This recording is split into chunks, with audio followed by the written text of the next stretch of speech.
Welcome to the Jamal Thomas Morning Show. My name is Jamal Thomas. This is indeed my show. I hope you guys are doing all right this morning. Wherever you are in the world, the fact that you are under the sound of this voice, you have my deepest appreciation for being so. Look, if you find yourself coming back here often, definitely hit the like button. If you find yourself liking the show, don't hit the like button if you don't like it. Just giving a heads up. I realize as I go through the course of the show and I cut these videos, it's not one contained video, it's multiple clips. And so it is very possible that a person can go through the entirety without hearing that at all. So I will say it now, and I will try to remember to say it over the course of the show. But I'm glad that all of you can join me. We have a damn good show for you today. Warwick Powell is going to be here to break down what is taking place in regards to this trade war that's brewing. This is a FAFO moment for the United States.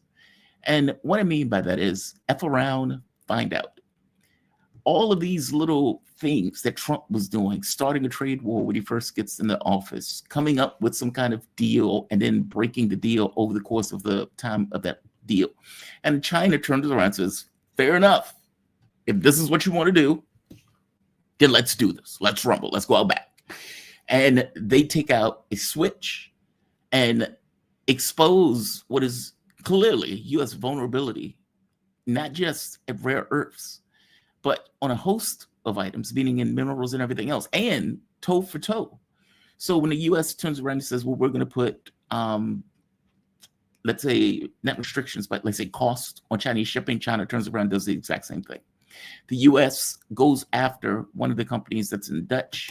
What is the name of the company? Nexperia? Yeah, Nexperia or Nexperia. The Dutch government steals the company. The Dutch government steals the company. And what court documents point out is that the United States effectively pushed the Dutch government to do this. China turns around and says, okay, fair enough. No soup for you. Meaning that company relied heavily on items coming from China, and China is not going to export any of those items that would allow the company to even function. So there's that, meaning this is tit for tat. And this idea of reshoring jobs and everything else that Donald Trump wanted to do, that is over with. That is over with. So AI research, bringing factories back to the United States, let's say the materials that will be necessary for military equipment, hell, basic computers, that stuff is up to the discretion of China. And it's not just the materials, it's down product items of those materials. When Warwick gets here, Warwick is going to give a really good explanation of that because it is mind-blowing. There's a reason that Donald Trump reacted so emotionally where he effectively flipped out. And now he's on Twitter complaining that China is not buying the U.S. soybeans on purpose. Think about that. You're not buying our soybeans. You're not buying our soybeans, man, and we think you're doing that on purpose. Considering it is a country that is making a purchase, it is obviously that they made a choice not to do that. And despite the fact that the amount that China was selling to the United States has dropped 27%, their sales and exports have still gone up nonetheless. Meaning, whereas the U.S. was posturing, walking around with a certain amount of hubris, China was planning and preparing. And up to this point, I don't get the sense that the rare earth element thing was haphazard. That seemed to have been thought through, knowing full well what the U.S. response was going to be when China implemented this policy. Meaning the U.S. is responding to China at this point, not the other way around. Sad day. F around, find out. Despite the huge 27% drop in U.S. overall exports was up 8.3% year on year. As I pointed out before, the U.S. makes what, like 15% of the trade that China does, which is equivalent to like one city in China because it's such a huge country and the economy is so massive. So they have been able to, let's say, remaneuver their trade and everything else in a way where they're in this for the long haul. Now, the catch becomes, what is the U.S. going to do? Trump moderated his previous hate-filled, hysterical screaming, and so did Vance. And so, look, this is again, as I pointed out in my other video, this is a new norm. You're dealing with a peer. And because the U.S. is not typically deals with peers, it's not a norm for the United States. Under normal circumstances, the U.S. is dealing with vassals, especially if you talk about those idiots in Europe. This is not that. Either in the military capacity with Russia, despite Putin's deference, what Putin is offering is a surrender document. We need you to sign the surrender. I need your resignation. And if you don't give me your resignation in 6 months, I would ask you for it again with 2 additional territories. Or from China, who is not even being deferential. It's just toe for toe or blow for blow.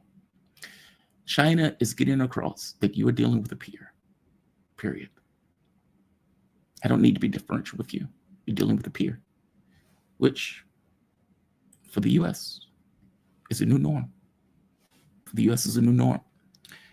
It is a classroom, and they are being taught in this classroom that the world is not, this is not the 1980s. This is not the 1990s. You're dealing with peer competitors. And the catch becomes, it doesn't seem that the Trump administration knows how to deal with a peer competitor. So there's that. The other thing that is bubbling up, and there's a few, Trump is threatening, I'm sorry, I have a sore throat. Trump is threatening Hamas already, and it seems that the deal is falling apart already. Trump is like, you guys better disarm, and you better do it quick, or else we, seemingly implying that the United States is going to send in troops to apparently disarm Hamas. Unless he means Israel in the context of we, which is very telling and would make sense considering Trump's policies. Israel has cut down on the aid trucks that are going into Gaza already. So there's that. It took off one day. Donald Trump went, signed a document, and within a day, they're already violating the deal or the terms of the deal. So there's that. The other thing that has bubbled up has to do with Russia and these Tomahawks. Again, this was not something I focused on all that much because my point of view, it's a thing when it's a thing. But apparently it seems to be becoming more of a thing. And there's heavy speculation that these Tomahawks are going to go. They seem to have found a vehicle that can fire these things. But as Russia pointed out, this is the U.S. hands being on these Tomahawks. So if you're firing these things, this is radically changing the relationship between the United States and Russia from the standpoint of any kind of negotiations that are taking place. There's that. What does that mean in practice? I have no earthly idea. But my guest is here, and I want to go to my guest. We are joined with the man himself, Dr. Warwick Powell. How you doing, Warwick? You doing okay this morning? Well, this evening for you? For us? I'm very well. How about yourself? I am doing okay. I'm developing a sore throat for some reason, and it's happening all at once. But otherwise, I am intact. I am good. Dr. Warwick Powell, he's an adjunct professor at Queensland University, let's go it this way. Adjunct professor at Queensland University of Technology, chairman of Smart Trade Networks Group of Companies, president of Data Integrity and Supply Chains Association, Incorporated. Warwick, you are the man I want to talk to today. You wrote a fantastic piece. And I've referenced that piece even in your absence. That's how good that piece was. So it's, let's see, let me point it out. Where is it? It just had the thing up right here. Damn it. Oh, right here. Okay, here we are. I'm sorry. I just had the thing up. So this was a piece that you wrote, and you were given context to what China was effectively doing.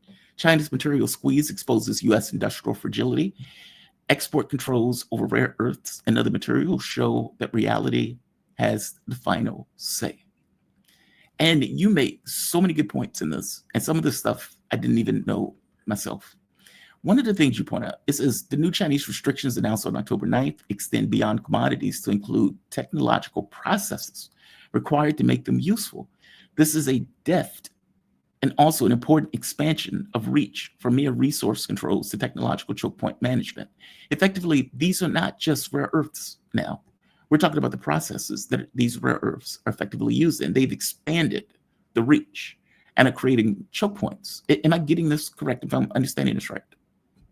Yeah, absolutely. It's in many ways, it's borrowing from the playbook that the United States has used for a long time, which is the ways in which the US has used what people have called the long-arm jurisdiction of trade and related restrictions that condition the ways in which American technologies and products and intellectual property can be used by others.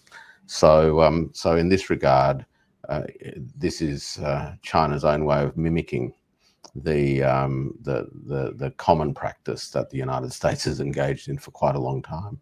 Tit for tat, effectively. Because it seems like what China is trying to get across is you're dealing with a peer. We don't have to be deferential to you like the Russians. You're dealing with a peer and you're going to respect us as such. Like this part in, you said in terms of graphite and materials and lithium batteries, China will now require export permits for synthetic graphite, natural graphite materials used in production of lithium ion battery anodes. The restriction also covers advanced production processes, including granulation, continuous graphitization, liquid phase coating. These are all technologies that determine battery performance and durability. These technologies are essential for electronic vehicles, consumer electronics, grid scale energy storage systems. China currently accounts for over 90% of the world's graphite anode production and dominates every stage of the lithium battery supply chain. So before we even get to military hardware, this is just basic, everyday living things that this is now going to impact going forward. Well, it could, and it'll particularly impact the motor vehicles industry, and also it will impact the capacity for at-scale grid batteries to be implemented. We know, for example, that that California has successfully been embarking on a program since 2020 of solidifying its grid network with grid-scale batteries, and grid-scale batteries is one of the significant growth areas in the ways in which electricity grids are now being managed. So this really can have a very significant impact on American ambitions in relation to fixing and stabilizing and ultimately improving its electricity supply systems. It will have an impact on the automotive sector that uses these sorts of batteries. Should China choose to, strangle the supply of them. What China's doing, though, with both of these batches of initiatives is introducing some export regulations where China is now saying you need to apply for the materials and we need to know and ultimately approve of the kinds of things that you're using the materials for. China's made it clear that civilian uses will be business as usual in large respects. It's also mentioned that humanitarian uses of these sorts of technologies and materials will be cleared. China's principal concerns is actually around the direct use in military applications. And also I think that there is going to be some administrative grey area and negotiations to better understand how China defines and understands the question of dual-use technologies. Interesting. There was something else that I didn't know that you pointed out in this article, which is mind-blowing when you really think about it. According to the Pentagon, over 78% of U.S. military systems rely on materials sourced directly or indirectly from China. Rare earths are used in everything from jet engines, precision-guided munitions, to radar systems, nuclear submarine components. A disruption in the Chinese supply chain would delay weapons production and maintenance schedules. So it's not even just the very act of needing to apply. Basically disrupts an entire supply chain that is required for the military to maintain, let's say, its warfighting stance, or for that matter, to create new additional weapons or radar systems or any of these things. That is amazing. Yep, absolutely. Yep. Bottom line is that we, I think, learned two things in this process. One is the extent to which the United States has a very wide and very deep soft underbelly, particularly in terms of its military industrial system. and its dependencies on others, number one.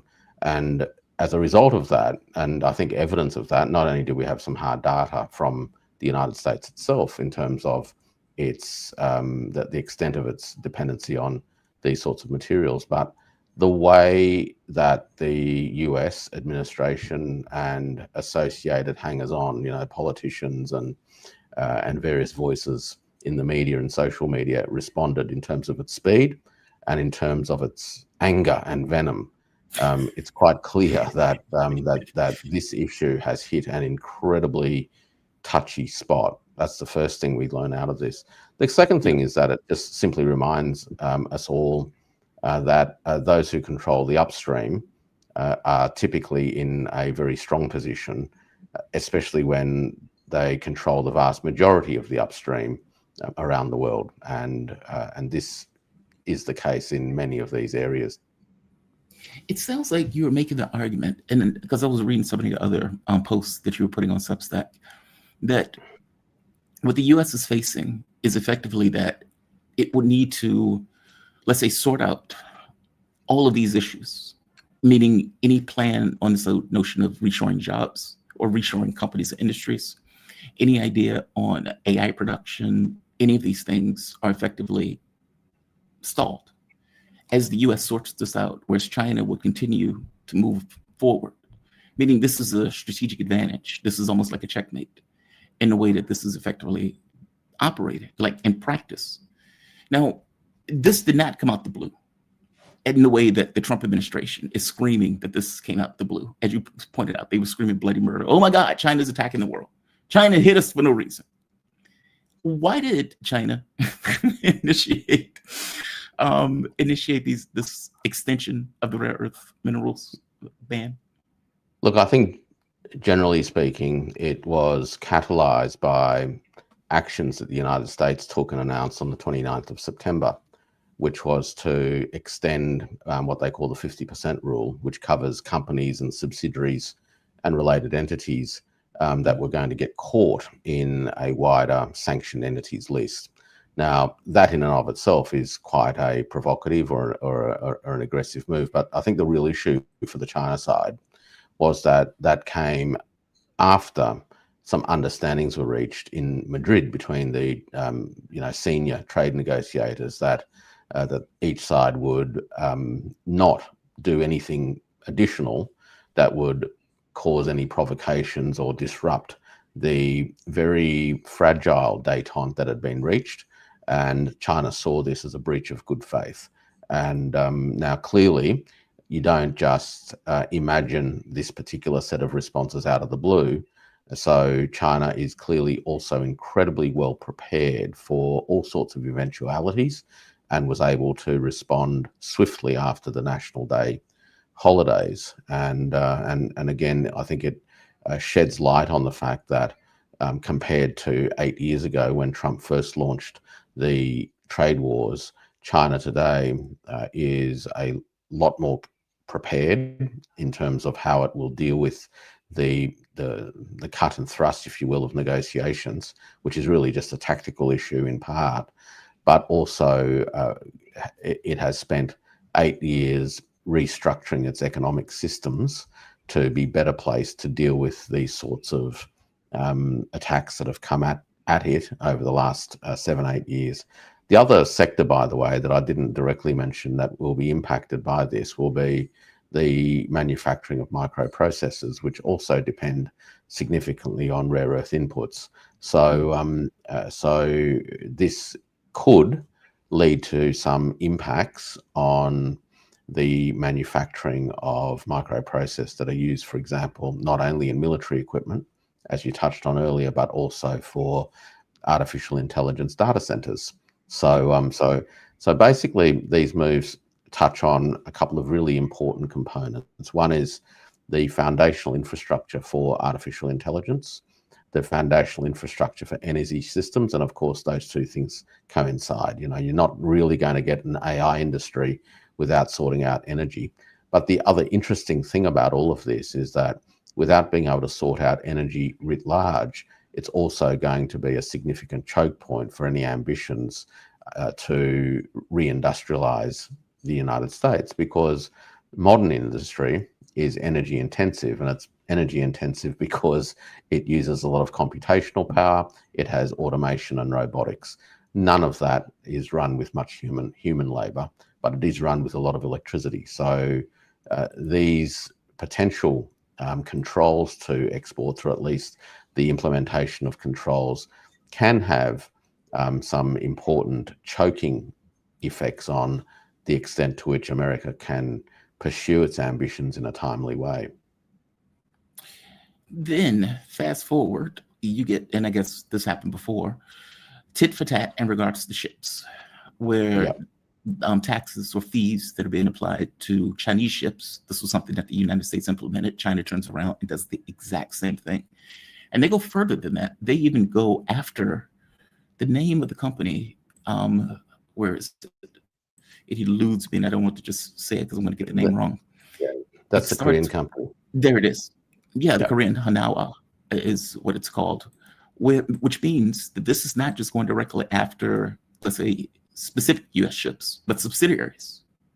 Like, meaning they've extended this. I think what the public needs to realize, or Americans need to realize, is China obviously thought this through. It sounds like they had a list of, let's say, things that they could effectively do in response to what the U.S. was doing, as almost a plan, as a playbook. Like, they knew that the moment that they implemented the expansion of, I guess you could say, the rare earth minerals, it's not really a ban, more, let's say, export controls associated with rare earth minerals, that the U.S. was going to holler, that Trump was immediately going to scream sanctions or tariffs, and they were prepared for this. I mean, give me a take on that, because it doesn't seem like this is a hazard. Look, there's a lot of preparation. There's no doubt that after Trump launched the trade wars in March 2018, when you'll recall he actually said the trade wars are, quote, good and easy to win, unquote, China has had to adapt. And for the first couple of years, I think China, of course, was on the back foot, so to speak, because it was coming off the back of an economic system where the property sector was a significant part, but it wasn't that useful in the context of trade wars and technology restrictions. So I think we've discussed before this massive restructuring of the Chinese economy that then took place from roughly 2018 through till now, which has put China in a much stronger position. But in doing so, it's also done its homework in relation to how it may respond to restrictions and sanctions and tariffs that the United States may throw at it. And we're seeing the consequences of that now. So in material economic terms, it has significantly boosted critical sectors. It has committed significant resources to the development of automated industries, robotics. It's boosted the capacity, the entire ecosystem for microprocessors itself, which, whilst it hasn't fully caught up with some of the most advanced microprocessors made by folk like NVIDIA, in effect, that China is able to achieve the same kinds of performance outcomes through a combination of smart software, stacking of hardware, as well as the fact that Chinese energy costs are substantially lower. So the energy cost of a comparable amount of computation in China is lower, which means that they can, in effect, compensate for the fact that their hardware is not quite as good as that the Americans have. So China's prepared quite well now, and it's not to say that China, I think, wants to go down this path. I think China has been very consistent in its view, which is that trade wars don't really have winners. It knocks everybody about, and that there are better ways of addressing and resolving issues than embarking on this sort of stuff. But I think China is much more confident today that it is in a position to not only weather the storm, but to push back very, very firmly and no longer be in a position where it feels it needs to concede ground. So that's where China's at today. But the U.S. seems immensely ill-prepared for this. And what I mean by that is, apparently the Trump administration is coming up with a list of responses. It's like, what do you mean you have to come up with a list of responses? You initiated a trade war. And one of the things that recently took place, apparently a Dutch The Dutch government stole Chinese company, Nexperia. And in the courtroom documents, it points out that the United States had effectively pushed the pushed the Dutch government to do this. China immediately responds because that company requires products from China. So China bans exports after the Dutch government takes the company. Like, this is amazing. Explain what's going on with this. Well, I think this is a classic case where the Dutch folded under pressure from the United States.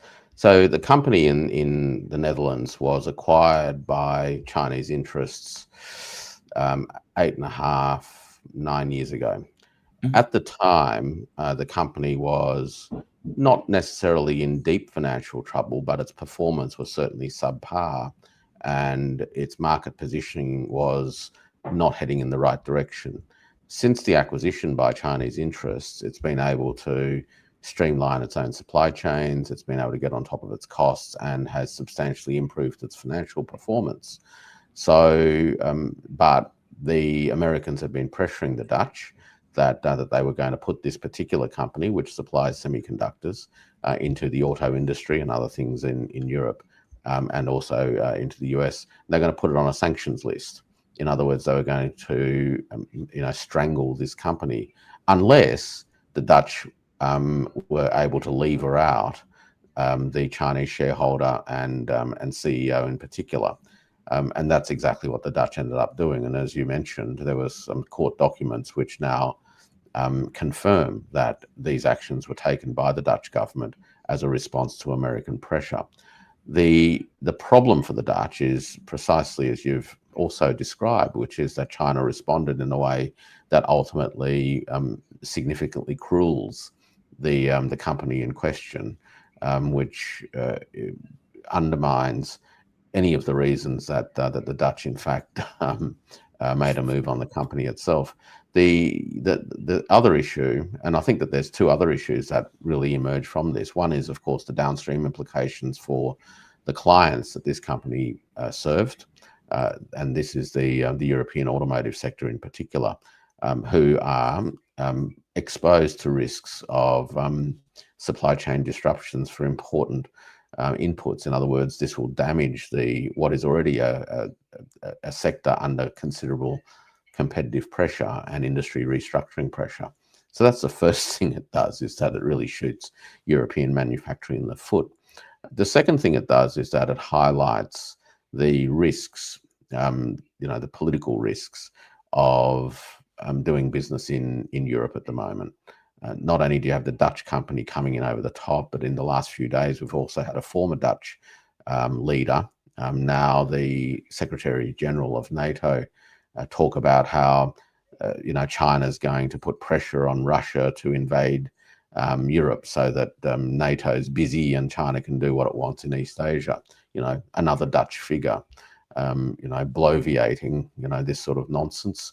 And of course, when the Dutch moved on this company, we didn't get one boo out of Brussels, the European Union. And if you are a Chinese company in Europe at the moment, or if you were contemplating going to Europe, because let's not forget the European Union is now talking about seeking to impose technology transfer requirements on Chinese investments in Europe. Yes, they are. In this current environment, when the European Union won't even, speak up in defence of a company that's literally been taken over operationally in any regard, it just raises a lot of red flags from a risk point of view. And the flip side risk to the Europeans and to the Brussels is that it makes everybody look at Europe a second time before making serious commitments as far as fixed capital development is concerned. Yeah, I think we need to nail that down, because the United States is screaming that is theft. The United States was effectively screaming that China stole U.S. technology. Well, what is trying to do at this point. It's trying to effectively say, look, if you have a business there, you need to give us your technology. You need to show us how to do this, which on some level shows the backwardness of Europe, that they would need to do that. There's that. But two, as you point out, A, they've just stolen a company. B, they're in the process of stealing Russian funds. So hundreds of billions of dollars that they're effectively talking about stealing. This seems to create all sorts of liabilities and issues associated with companies coming into Europe. Just think of it from a risk point of view. Let's say that a new company was thinking of investing in Europe and was actually quite positively disposed to some technology sharing. The problem, on the basis that it was going to have access to a market, that it would be able to generate revenues, sell products, repatriate some profits, etc., etc. So that's the quid pro quo, and these are the sorts of quid pro quos that Western companies engaged in when they first went into China in the 80s and 90s. Yes.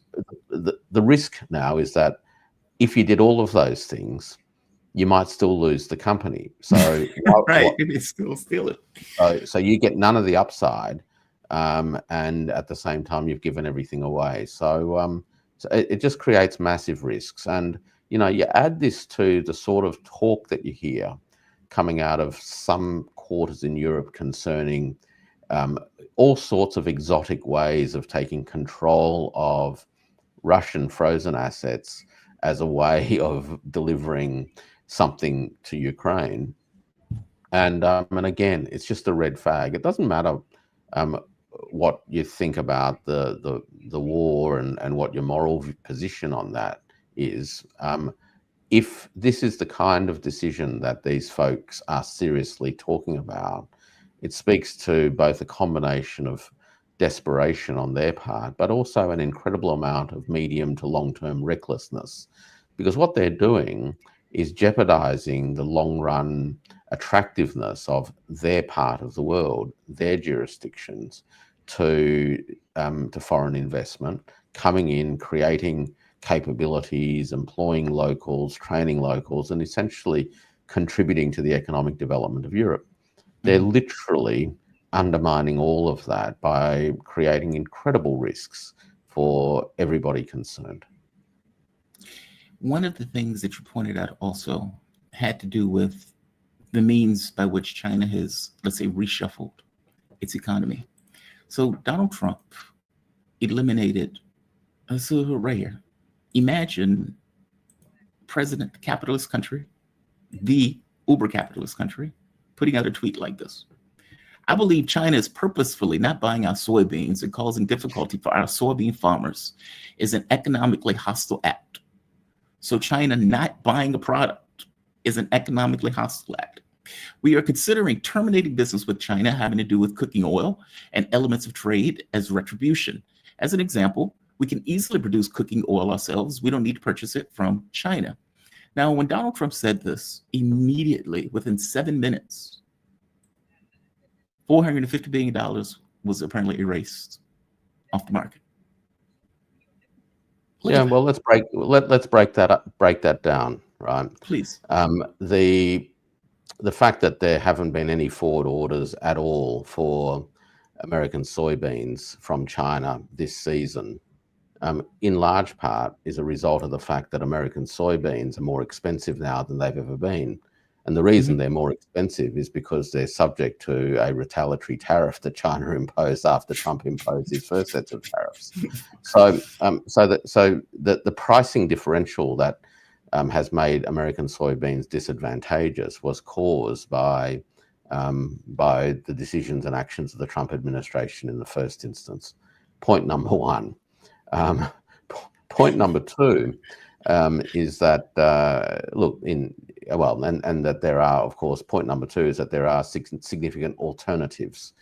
So if you are going to try to lever something in a particular supply chain, you want to make sure that that there aren't any substantial alternatives around. And Brazil and Argentina, for example, are both substantial alternatives, delivering high quality soybeans at competitive prices.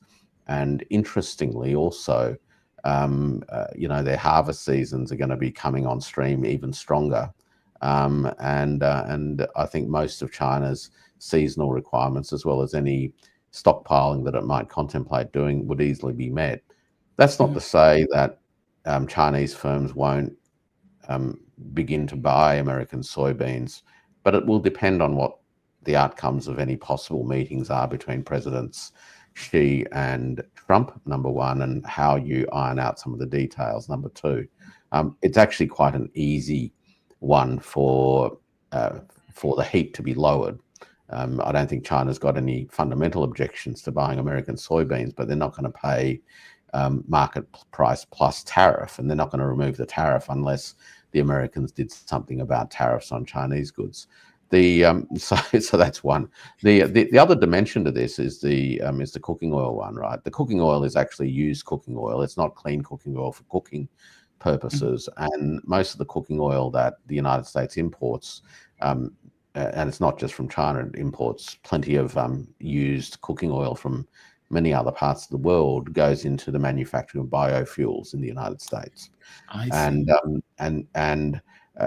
in theory, of course, the United States could make more biofuels with guess what, with soybeans that it's not selling to the market, but to make more oil, more biofuels from American soybeans, it would need a substantial amount of investment in the production facilities, and it's hard to see anybody doing that. Right? So you can talk a lot about how you can make your own cooking oil or have used cooking oil for biofuels, and again, it goes to all the issues that I raised in some of my more recent essays, and that is that having the intention about something is one thing, but having the material capability to do something about it is an entirely different matter. You know, building factories, installing equipment, training staff, setting up logistics systems, warehousing, loading docks, et cetera. None of that happens quickly. None of that happens free of charge. And the question that always remains unanswered is who's taking the gamble to fund all of this stuff, especially in light of the fact that the global market is actually ultimately dictating the price of things like soybeans anyway. So these things are far easier said than done. You hit on something else also. Again, you do fantastic work, Dr. Powell. You pointed out in one of your documents, here it is. You said, here, I'll just show it. This is your Substack, just so the audience can see it for themselves. Right here. It says, despite the 27% drop to the United States, despite the huge 27% drop to the United States, overall exports was up 8.3% year on year. Now, this is effectively highlights of China export data across different regions and countries year on year from September 2025 back to February 2024. Effectively, what has been the effect of this policy going forward? Just to be clear, explain it for me. You're effectively saying that exports from or to the United States have dropped 24%, but for all intents and purposes, overall exports were up 8.3%, meaning China was able to overcome that loss of 24% from the United States and still make gains in regards to the export market. Am I getting that right? Yep. So what's happening, and this has been a long-term trend, and what we're seeing is a continuation of this pattern, is that the overall contours of value flows or trade flows in the world have been inexorably shifting away from the United States as a central player. And we see the rate of trade growth in the developing world, the global south, the Belt and Road Initiative related countries, to be far greater than the rate of trade growth overall. And so as these other parts of the world continue to develop, Southeast Asia, Africa, parts of Latin America and the Middle East, and of course Central Asia, the capacity for Chinese exporters to continue finding markets and willing buyers for things that are made in China keeps growing, regardless of what happens in the United States. And these days, the United States or Chinese exports to the United States makes up less than 3% of China's gross domestic product. So less than 3% of China's total annual GDP is attributable to exports to the United States. That's it. And that's likely to continue diminishing as time goes by, in large part because China's GDP continues to grow and grow faster at than the rate of trade growth to the US, which of course is not growing at all. And also for the fact that Chinese trade with other parts of the world is also growing faster than the average, and certainly faster than trade growth with the United States is concerned. So as time goes by, the United States actually becomes an even less significant market for Chinese exports than it is today. You also point out the U.S. is now down to 10.4% of China's overall exports. And I guess that used to be 6.19% at one point year on year. And imports were also down 11.6%. And this is overall trade is just 8.1% of the global total. Break that down for me. Yeah, look, basically, I mean, what that tells us is that the US market is relatively less important today than it was. That's the first thing to remember. But secondly, also that trade overall in the world is only a very small part of total economic activity globally, and there is a lot of emphasis made on the quantitative dimensions of trade, particularly in terms of financial balances.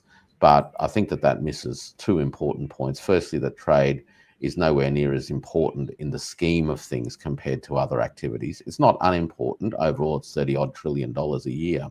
But relative to the size of economies overall, it's, you know, it has its place, but it's not the dominant driver.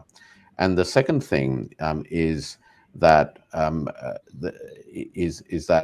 because trade is actually not as significant as many sort of imagine, we then forget that there is a significance in trade, and it's qualitative.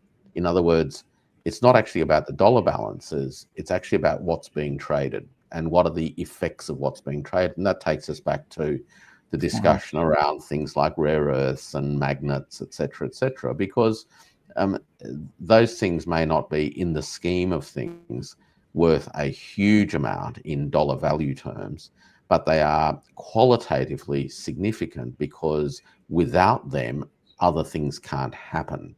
And so what's more important in terms of thinking about the way trade works, in my view, is to look at the material implications of what it is that's being traded and whether or not trade and the things that are being exchanged enables the participating countries, especially those receiving the goods, to transform their economic systems. So if you are receiving high technology, robots or whatever it is, then it doesn't really matter that much that you are spending money and therefore experiencing potentially a financial deficit. What you're doing is enabling your economic system to tap new productive opportunities as a result of the technologies that you've bought. A great example of that is the massive growth in the importation in Africa of Chinese manufactured clean energy technologies, because even though that obviously involves the expenditure of hard currency to pay for these things, the effect of this on the importing countries' economic systems is huge and qualitative and eventually quantitative. It enables them to improve their energy systems. It enables them to become more energy resilient and energy sovereign, delivering the prospects of autonomous economic development on their own terms. So these are the ways in which I think we need to begin to better understand why trade does matter. And we often get a little bit carried away with the financial balances, when more important to understand is actually what the material and what I call the thermodynamic effects actually are. You're talking about use case or use value. as opposed to this Correct. financialization. Like this is Yep. the whole Russia thing again, right? Where Yeah. Europe thinks, well, look at how big our economies are. We can obviously take down the Russian government because, you know, we can pass sanctions in Russia's, and they've realized, oh my God, oil is a real thing, and you can't eat dollars. Like you can't heat your home with dollars, right? You actually require materials, and those materials have a value to them. That there's a weight to it that is not that goes beyond just the dollar value of those materials. Yeah. Look, money is only as good as what you can exchange it for. Right. And it's having what you can exchange money for that matters in the end. So it is about use values and the quality of those use values in terms of their ability to contribute to ongoing economic development, and the ability to have low cost, highly efficient energy systems, whether they are from natural gas, from from drilling, which in parts of the world is of course still very abundant, but in other parts not so much. Or, as technologies improve to move down the path of things like solar, wind, batteries, etc. These are critically important things because they enable economies to actually, develop in relatively autonomous ways. If you don't have energy systems that are protected from the interventions of others, you've always got a problem. Europe's seeing this, of course, with its exposures on LNG and oil. So, a great case study is the fact that Africa is rapidly developing its clean, renewable energy capabilities, and the main thing that does is that it enables these countries to be energy autonomous, and that's a better position to be in than energy dependent. I'm curious on something else. I mean, I looked at this as a change of the world order, whereas under normal circumstances, a hegemon doesn't really care about the thoughts of other countries, if that makes sense. Like, I have an agenda that I want to get accomplished. I don't really care if you care about my of what that agenda is. I mean, I don't care how you feel about the agenda. I just want you to do what we're telling you to do. And it seems that for the first time, the U.S. has hit its head on two peer competitors, one in a military sense and one in an economic sense. And it doesn't seem to know how to deal with either, meaning the competence of, let's say, the political competence that might have been there in order to kind of deal with these countries seems to be completely absent. And so you have Trump looking for leverage in the military sense or looking for leverage in the economic sense and being on the back foot in both scenarios. This seems new, or correct me if I'm wrong on this. Look, I think it's absolutely true. And what's interesting is that the United States political establishment, the political elite or the political class, has simply been caught with its pants down on these fronts.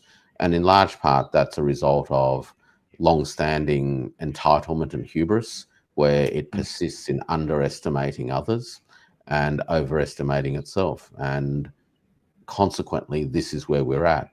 The United States did underestimate Russia for a long time. Caricatures like a gas station masquerading as a nation became dominant tropes in how Russia was conceptualized as another country, and therefore was looked down upon as something that was actually vulnerable, narrowly based, and weak. These caricatures also exist in relation to how the West, and in particular the United States, has understood China.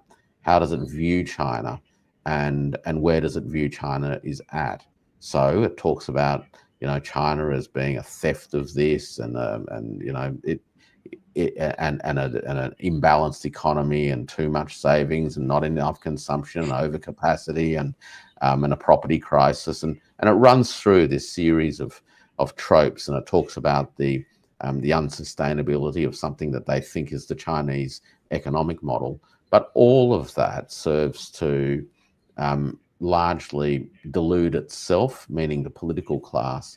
And I do wonder, why do they do this? Because it certainly doesn't help them, but they stick to it. But perhaps it's mainly there to help them persuade their political base in their own countries that that everything's going to be okay. And look, I kind of get that. You know, the last thing you want to be doing is saying to your own people, you know, actually, we fundamentally miscalculated everything that mattered. And I'm really sorry about this, but your living standards are going to drop 15% as a result of our miscalculations. I can't see any politician doing that, and so they have to sort of conjure up these sorts of explanations. And Is that but number yeah, accurate? I'm sorry to interrupt. Is that number accurate? Is it 15% of the living standards that are going to drop as a result of this well, nonsense? well, it could well be, because we start to look at the sort of cumulative effects, firstly of tariffs, which will flow through. You know, that'll be a couple of percent on inflation in time. But if you end up having a totally isolated America, meaning that the United States, by virtue of its trade policies and other things, is really putting the shutters up, whether it's with tariffs or some other kind of barrier, then the United States is either going to have less of things. And when you have less of certain things, it's likely that the price of what there is will go up anyway. And of course, it's going to need to try to do things that it hasn't done for a long time, and do them from scratch, and that they'll be expensive to do. So in large part, we are going to see in America make an adjustment, as systems invariably do, but in a way that will leave the United States at a higher cost plateau across the board, and with lower standard of living, because of the higher costs and the reduction in availability of goods through supply chains that it no longer accesses. Do you think what we're looking at is a breaking of the world into two separate parts, kind of like a Cold War? I mean, the fact that a Dutch company is pushed by the U.S. to steal, or the Dutch government is pushed by the U.S. to steal a Chinese company, is pretty mind-blowing. Yeah. And they did it almost as a vassal will respond, you know, to an emperor giving a decree. And, you know, you would think that, okay, well, would London do that? Probably, yeah. Would, you know, Germany do that? Yeah, if asked. So immediately it creates this kind of difficulty for Chinese and Russian firms, and maybe even other countries, maybe BRICS nations in general, to operate in Europe with any level of confidence and any level of security. It feels like there's a breaking of the world. Yeah. I mean, is that what we're looking at? Look, I think that there is a very significant set of cleavages, and they do run the risk of, in effect, dividing the world into two broad groupings. The way I would think of these two broad groupings is really a colonial grouping, the legacy of the colonial world, and a post-colonial grouping of countries. Now, the issue is going to be, I think, look, I think the data shows that the global south is interacting with each other a lot more than it historically did. China's own development, Russia's development, the establishment and consolidation of BRICS Bank, Shanghai Cooperation Organization, the SCO Development Bank, and assorted initiatives, I think has reached a point where the global south, you know, those countries that were the leftover colonies of the Western powers from prior to the First World War or prior to the Second World War, they are going to be able to carry on, so to speak, you know, and pursue their ambitions. I think they do not see what's happening. Well, they're certainly not motivated by the idea that their coordination amongst each other is anti-anybody. They view what they're doing as very much about advancing themselves, especially in light of the historical legacy of colonialism, which locked them out of things, which you know, saw a lot of their resources taken away, etc., etc. The interesting question will then come, I think, for Europe, where you do have, I think, another set of divides, right? So the divides that we're starting to see in Europe is between Brussels and the political elite in Brussels and the citizens across the different membership countries.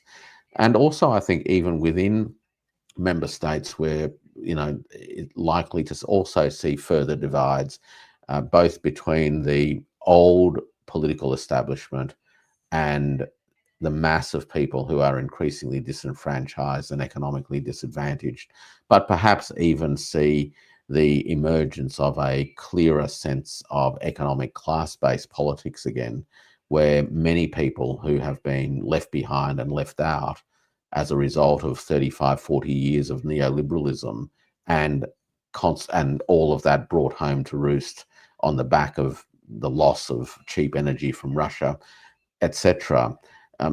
Anything can happen in Europe as a result of all of that, when there are a lot of angry and disappointed people. Similarly, the United States, I think, is racked by cleavages as well. And we discussed those, I think, in our last conversation, Jamal, where we looked at the growing gap between the increasingly small proportion of people with an incredible amount of wealth and a growing lower middle class and lower class.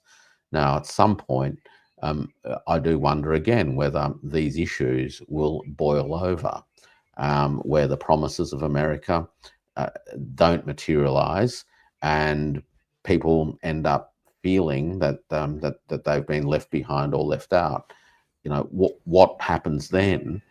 Who knows? But we're not just talking about a world that is divided between the old colonial powers and everyone else, but we're actually talking about a world divided between those owners of capital in large part and their political extensions who've benefited incredibly over 40 years plus of neoliberalism, and everyone else. I guess the last question, well, I kind of want to. One is Europe screwed? There's that. But I guess the real last question has to do with this conversation that may take place between Trump and Xi Jinping. Donald Trump softened his rhetoric, backed away. Of course, they're talking about taco. Trump always chickens out in the end. And there's an expectation that he's probably going to chicken out on this one also, because he doesn't necessarily have the cards in the way that he could believe that he had the cards. Somebody's probably telling him that. What do you think that conversation is like between these two? And do you think a deal is going to be reached, or what that deal would be if it is reached? Well, let's deal with the Europe question quickly first. Europe's going to get poorer unless something fundamentally changes. If Europe gets poorer, then perhaps at some point those who are suffering as a result of increased poverty may end up doing something about it. That's going to take some time to work through the system, but I can't see in the near future, and I'm talking the next 5 to 10 years, Europe fundamentally turning its fortunes around, unless its political leadership can literally overcome some very significant orientation barriers. The first one is the deep-seated Russophobia. If they can't find a way to negotiate a new security settlement with Russia, then they're going to behave the way that they have been over the last while, increasingly panicked, even though at the same time telling the world that NATO and NATO member countries are so much bigger and stronger than Russia. I mean, it's a contradictory message anyway, but there you have it. The second issue that they need to overcome is the legacy of colonialism, which is the idea that somehow countries of the Orient, whether it's the Near East or the Far East, can somehow have developed and become countries that they might have to learn from and get something from. These are two very important or significant barriers that really, I think, holds at a mental level the European leadership back. So that's Europe. It's going to enter into some increasingly tough times, and there isn't really light at the end of the tunnel for the foreseeable future. As far as the meeting between Xi Jinping and Donald Trump goes, assuming that it proceeds on the sidelines of APEC in Korea on the 31st and 31st of this month and 1st of November next month, there's a glass half full way of looking at it and a glass half empty way of looking at this. The glass half full way of looking at this is that there are now a mountain load of different issues that enable the leaders to perhaps trade their way through some of them. You take that one off the table and I'll take this one off the table, and maybe that will whittle down some of the areas of contention. But I don't think that there will be any big deal, because the question of the relationship between China and the United States is not a transactional question. It's a structural question, and it's less a structural questions about China and America. It's actually an American structural problem. The United States has an economic structure which is chronically imbalanced. It's got a social settlement where a growing majority of people are being left out and left behind. And the United States is not a country at peace with itself. The elite is seeking to find ways to blame others for the predicament that the United States is in, and why the promises that the elites have been making to the masses for 2 to 3 generations have simply never materialized. Trickle-down economics has not trickled down one bit, and until the United States addresses the reasons why it deindustrialized, why good working class jobs got destroyed as a result of financialization, until the United States actually recognizes that the explosion of Wall Street over the course of the last 40 years is actually one of the causes of its own deindustrialization, we're going to have domestic contradictions in the United States, which spills over into the international arena. And it spills over because the political leadership is looking to blame someone else. It wants to blame trade for the woes of United States deindustrialization, when trade itself is nothing more than a symptom of deindustrialization. Production location is actually what dictates trade, and you have to make decisions both as a nation and in terms of your systems design, which will affect the location of different kinds of activities. And if you want to have activities located within your jurisdiction, you need to think long and hard about what the conditions you need to create are to make it attractive for those activities to be in your jurisdiction. But don't blame trade. These are things that nation states need to think hard about in terms of what they can do to make production actually something viable, meaningful, and worthwhile to do in their own areas. The United States hasn't even got to that part of the discussion yet. And so until it does, anything that is negotiated will be piecemeal. The best outcome out of all of that, in a sense, is, again, a little bit of a détente, a cooling of hot heads, so that things don't blow up too badly, and people can try to find some normality in the relationship, but in a tenser, less stable, more fragile context. So that's the glass half empty perspective. Well, yeah, your point is the U.S. is deal averse, that it can't make a real legitimate deal. Is that because, in part, it can't? Well, what's the deal? What's the deal that it's wanting to make, right? It actually doesn't make things that China really wants. The things that China would happily buy from the United States won't sell to China. The United States insists on pushing its allies in and around China to buy more arms from the United States and to place missiles within medium-range shooting distance of mainland China. The United States continues to meddle in the affairs of China, and I mean by that the cross-straits issues. And it's highly unlikely to stop doing that in the short term. So, what kind of structural rearrangement can we foresee? The United States isn't going to walk away from the idea that it needs to push China back. Now, this is part of current doctrine now. Not only does the United States have a broad view, which is it needs to control the world generally, it actually has a very specific view, which is that it has to commit as much of its resources as it possibly can to contain China in the West Pacific or East Asia, because it has a series of fears. It fears that if it doesn't hold China back, that China will become a regional hegemon, and then from there launch a projection campaign which will put pressure in the United States. That's the domino theory sort of thinking that the United States has. It's probably because that's what the United States did. It dominated the Western Hemisphere and then used that security in its own backyard to project out to the rest of the world. So it fears that. When you read Elbridge Colby's work, he talks about China and Asia in large part because he's fearful that the United States will be cut out of the most economically dynamic part of the world over the next 30 years. He's fearful of that. He thinks that China, should it become a regional hegemon, would and can cut the United States out.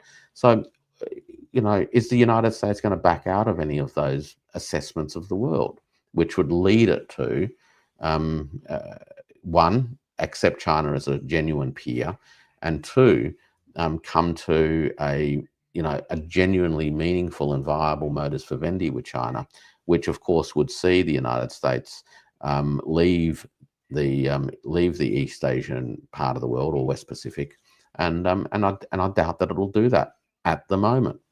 So what are we going to have? A discussion around what? Soybeans, oil, a few tariffs.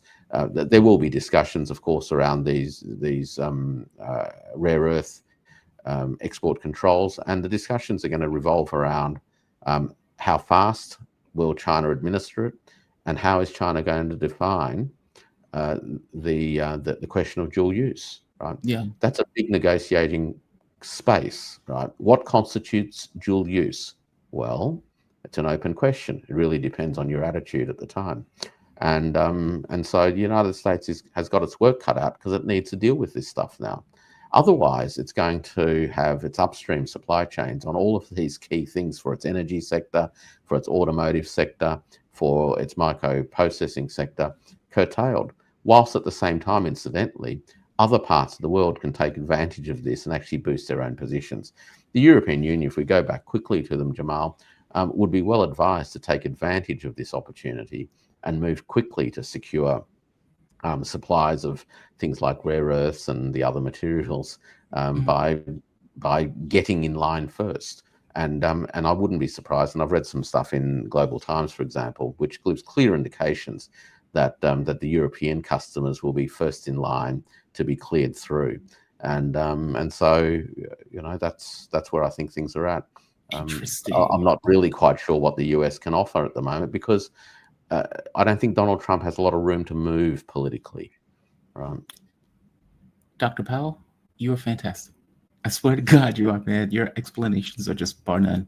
Dr. Warwick Powell, he's adjunct professor at Queensland University of Technology, chairman of Smart Trade Networks Group of Companies, and also president of Data Integrity and Supply Chains Association Incorporated. You have a fantastic rest of your night. Thank you for this. You too. Take care. Bye-bye. All right. That was a great breakdown. Dimitri, I literally just saw your email. I didn't think you were going to make it. How you doing, man? You doing okay? I'm seething with righteous indignation. How you doing, Jamal? I'm doing all right. I totally understood if you could make it. I appreciated the email. I didn't feel any particular way. You're a fantastic guest. I didn't feel any particular way if you need to be off. But of course, obviously, I appreciate you joining me. I really do. My pleasure. My pleasure. And just so the audience would know, Dimitri Lascaris, he has a YouTube channel, Reason to Resist. He's also a lawyer, journalist, activist from Montreal, Quebec. And he is a damn good guest, and even came today despite other things. So I thank you for that. I am very curious on your thoughts on what has been taking place in regards to that campaign rally that they're calling Gaza Peace Summit, where all of these weirdos show up from Europe and whatnot, some of Arab countries, pretend as if the deal has legs, and effectively allow Donald Trump to just ham it up, overlapping a literal genocide. Like, people need to, Donald Trump is a goofball. And so you can easily look at him and his antics and be like, God, this is stupid. But we really need to put it in context about what that stupid is sitting on top of. Now, right off the bat, the deal seems to be collapsing. Israel has limited the number of trucks that are going in already. There have been reports of people apparently either getting kidnapped by Israel or killed. Those are rumors, so I'm not going to put too much hard part in that part, but the trucks, Al Jazeera is reporting that the trucks have been limited. Apparently Hamas gave people or dead bodies that they couldn't, according to Israel, associate the names associated with it. And then it's like, okay, well, why would they give you just random dead bodies? What would be the motivation to do that? What are they thinking? That they have hostages somewhere and they're just holding the hostages and giving you a dead body of somebody else? What it sounds like is that when Israel did all that bombing, that a lot of those bodies were under the rubble, that they may not have access to those bodies. But give me your take on this. I mean, you can start wherever you want to with it, but I am curious on your overall general take. Well, just with respect to this festival of depravity in Egypt, just look at the list of attendees. They are all representatives of Western governments and vassals of Washington in the Arab and Muslim world, and this is just a continuation of that theater that began in New York City a couple of months ago, where they came out with this thing called the New York Declaration, and they pretended to care about a Palestinian state while doing nothing to hold Israel accountable. And, that was co-hosted by France and Saudi Arabia. This one, I mean, that tells you all you need to know about that conference. This one was hosted by Egypt and I think the United States. I mean, come on. These are parties that are, complicit, if not outright committing genocide in Gaza. And the people who attended this grotesque display of, betrayal of the Palestinian people were the same characters who were in the New York Declaration. So they are demanding, that the Palestinians disarm, even though they have a right to take up armed resistance against their oppressor, a legal and moral right. And it is an obscenity. It's an obscenity to demand that the victims of a genocide disarm while the perpetrator of the genocide remains armed to the teeth. I mean, no person of conscience would think that that is a fair or appropriate demand. And that is what all of these characters who are participating in both of these spectacles are demanding of the Palestinian resistance, not just Hamas. Let's be very clear. They're demanding that all resistance groups disarm. And they're also demanding that the redevelopment, reconstruction of Gaza and the future governance of Gaza be subjected to foreign supervision. And the character they've trotted out, the two depraved characters to lead this initiative, this governance initiative, the Peace Board, are Trump, the psychopathic mass murderer, and Tony Blair, another psychopathic mass murderer. This tells you all you need to know about what this is designed to do. This is designed to entrench and render permanent the subjugation and humiliation of the Palestinian people and the occupation. Where we go from here, Jamal, look, the Israeli media itself, these are not rumors. The Israeli media itself, quoting Israeli government officials, say that they are restricting the introduction of humanitarian aid on the basis that Hamas has not provided, sufficient and timely information about dead Israeli detainees in the Gaza Strip, probably who were killed by Israel itself. And why anyone would think that this is possible for Hamas to do or any resistance group to do within a short period of time, given the devastation in Gaza, is a mystery.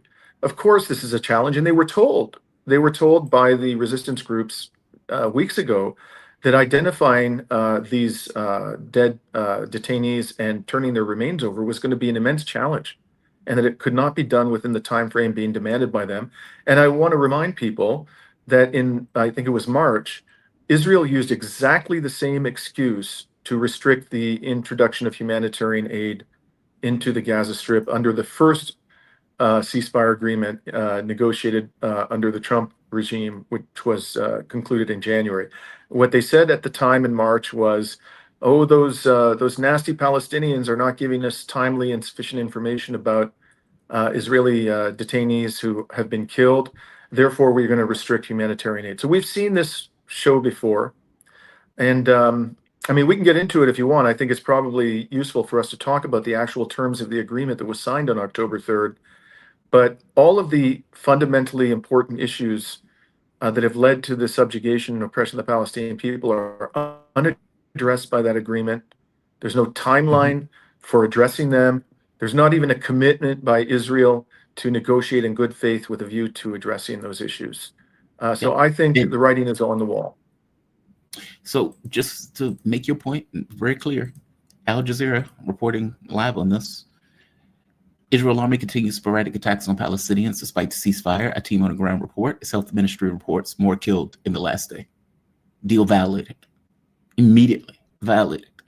Here's another one. Hamas has handed over bodies of 4 more Israelis to the Red Cross, bringing the number of released or deceased captives to 8. 3 bodies have been identified by the family, while Israeli army says a 4th doesn't match the records. And because of that, Israel says that only half agreed number of aid trucks into Gaza, and they have delayed opening the Rafah crossing. And as why? Slow release of dead captives. Think about that. So Trump goes, parades about, signs some document, apparently with other Arab leaders who also signed the document, who are supposed to be signatories to the document. And within one day, 24 hours, Israel says it's only going to give half of the aid trucks.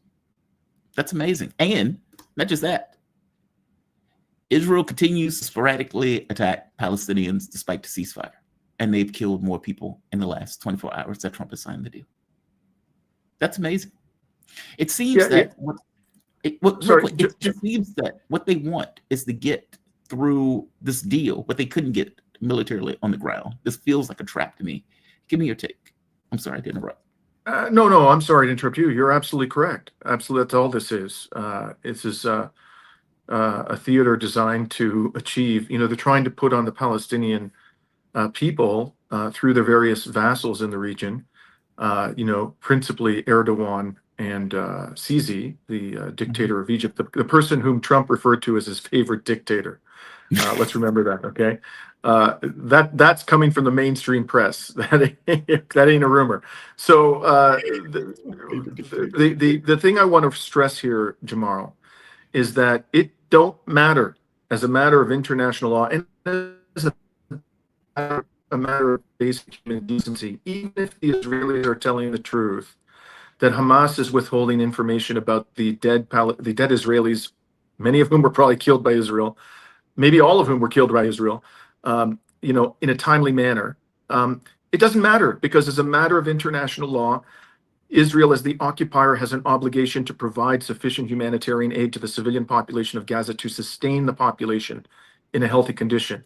And in fact, the ICJ, the International Court of Justice, confirmed as much in a ruling last year, where it said that the occupation is illegal.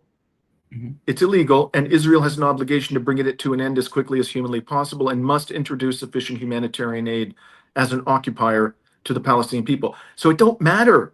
It don't matter one goddamn iota what the Hamas is providing in terms of information to Israelis about dead Israeli prisoners in Gaza. They still have an obligation as a matter of law and as a matter of basic human decency to provide the humanitarian aid. Why should the children of Gaza be starved because some people again, I'm assuming that the Israelis are telling the truth, okay? Which is a huge assumption. I'm being very generous to them. Let's say that Hamas is not giving all the information, okay, about the dead Israeli prisoners. Why should the children of Gaza be deprived of essential medicine and food because of that? What kind of a monster thinks that way? Come on, man. The whole dialogue in the West around this, controversy, the provision of information to Israel about dead Israeli prisoners, is perverted. It's depraved. No, they have an obligation to support the civilian population no matter what. Yeah, let's get into the deal, because you're right. For one, I didn't even realize that. I know they said 20 points, but the only point that they seem to have agreed upon was release of hostages. Israel apparently stays in the region an indeterminate amount of time at some location, remaining in Gaza, keeping the military in Gaza. Food trucks are supposed to be sent through. I think it was 600 or 800. You could correct me on which number that is. I think it was 600, because that's like the bare minimum. Yeah, that's the bare minimum. And Trump is already screaming, Hamas needs to disarm, or else we will do it violently. This is 24 hours. Yeah. Step into it for me. So there was an interesting scrum, as we call it, a press scrum on the presidential aircraft. I think it was when Trump was flying to West Asia from Washington on Sunday, right? Mm-hmm. Where he was asked about the fact that Hamas appears to be rearming. That's what the so-called journalist asked him. What do you think of that? And, she specifically mentioned the fact that Hamas is carrying out what could be described as police operations against collaborators who were armed by Israel and who were stealing humanitarian aid. And he said, oh, we gave them approval for a brief period of time, and, we're okay with that. They've got to secure the thing. He said nothing at that point about Hamas having to disarm. It wasn't the 20-point peace plan, but at that moment when they were on the verge of releasing the Israeli prisoners, he said nothing about Hamas having to disarm. As soon as Israel got its hands on those prisoners of war, which is what they are, then he says they must disarm, and if they don't do it, we might have to disarm them by means of violence. It's been clear all along. The Palestinians have never been shy about saying this. They ain't going to disarm. And like I said, it's an obscenity to expect them to give up their light weapons when the perpetrator of the genocide against them is armed to the teeth. So this was not a surprise. What Trump has done is he waited for the Israeli POWs to be handed over, and he immediately showed his true face. He intends to green light, not only green light, but enable the continuation of this genocide. We all, I'm sure you understood that this was a risk. We all understood this was risk. Nobody understood better than the Palestinians that this was a risk. And sure enough, the risk has materialized. So where does this leave us? This leaves us back to where we were before this prisoner exchange, which is to say that we as people of conscience have to escalate the pressure on this genocidal maniac, Trump and his proxy Israel, to put an end to the slaughter. And I think even the fact that they gave up, the positive, I think, note about all of this is the fact that they gave up 2,000 Palestinian hostages, 250 of whom had been sentenced to life sentences by, Israel's kangaroo military racist courts, whose judges are war criminals. Okay, that's what they are. The fact that they gave up 2,000 shows that they are feeling pressure. They are definitely feeling pressure. The fact that they at least, de-escalated the killing and increased the humanitarian aid shows that they're feeling pressure, but clearly it ain't enough. We have to escalate, and people should not fall into a state of complacency at this stage. We are winning. I know it's hard to see that, but these people are feeling increasingly threatened. I believe that the Zionist lobby is in a state of alarm because of the public opinion polls that are coming out of the United States and other Western countries. And we just have to keep doing what we're doing and do more of it and be more persistent. And eventually they will be forced to bring an end to the slaughter. But I don't think we're there yet. So Israel Katz, ironically named, came out, said the quiet part out loud, put this out right here. Israel's greatest challenge after the phase of returning of the hostages will be the destruction of all Hamas terror tunnels in Gaza directly by the IDF and through the international mechanism to be established under the leadership and supervision of the United States. Okay, well, what does that mean? That means you're staying in Gaza, right? You are effectively still going to continue your campaign once you get the hostages back, meaning we got our hostages back. Now we could go back to doing this at the point where we rearm and reload. It says this is primary significance of implementing the agreed upon principle of demilitarizing Gaza and neutralizing Hamas and weapons. And I think what people need to realize, I felt conflicted about this deal the entire time. And I think you hit it on the head. Hamas has a right as a resistance group to resist occupation, period. What the deal is trying to effectively do is say, well, if Hamas resists this occupation, which they have a right to, then they would have violated the deal. This entire deal is weighted in a very particular direction that would allow Israel to, of course, commit killings and everything else without any of these, let's say, signatories are really saying or doing anything. In fact, one of the things that the reporting showed was that they were thinking, hey, who's going to rebuild this? Who's going to create the mechanism by which we have the peacekeepers, quote unquote, on the ground? Meaning they signed a document and none of this stuff was worked out. None of this stuff was thought out. The Palestinians really didn't have any say in any of it. This seems to be a deal that was obviously set up and designed to fail.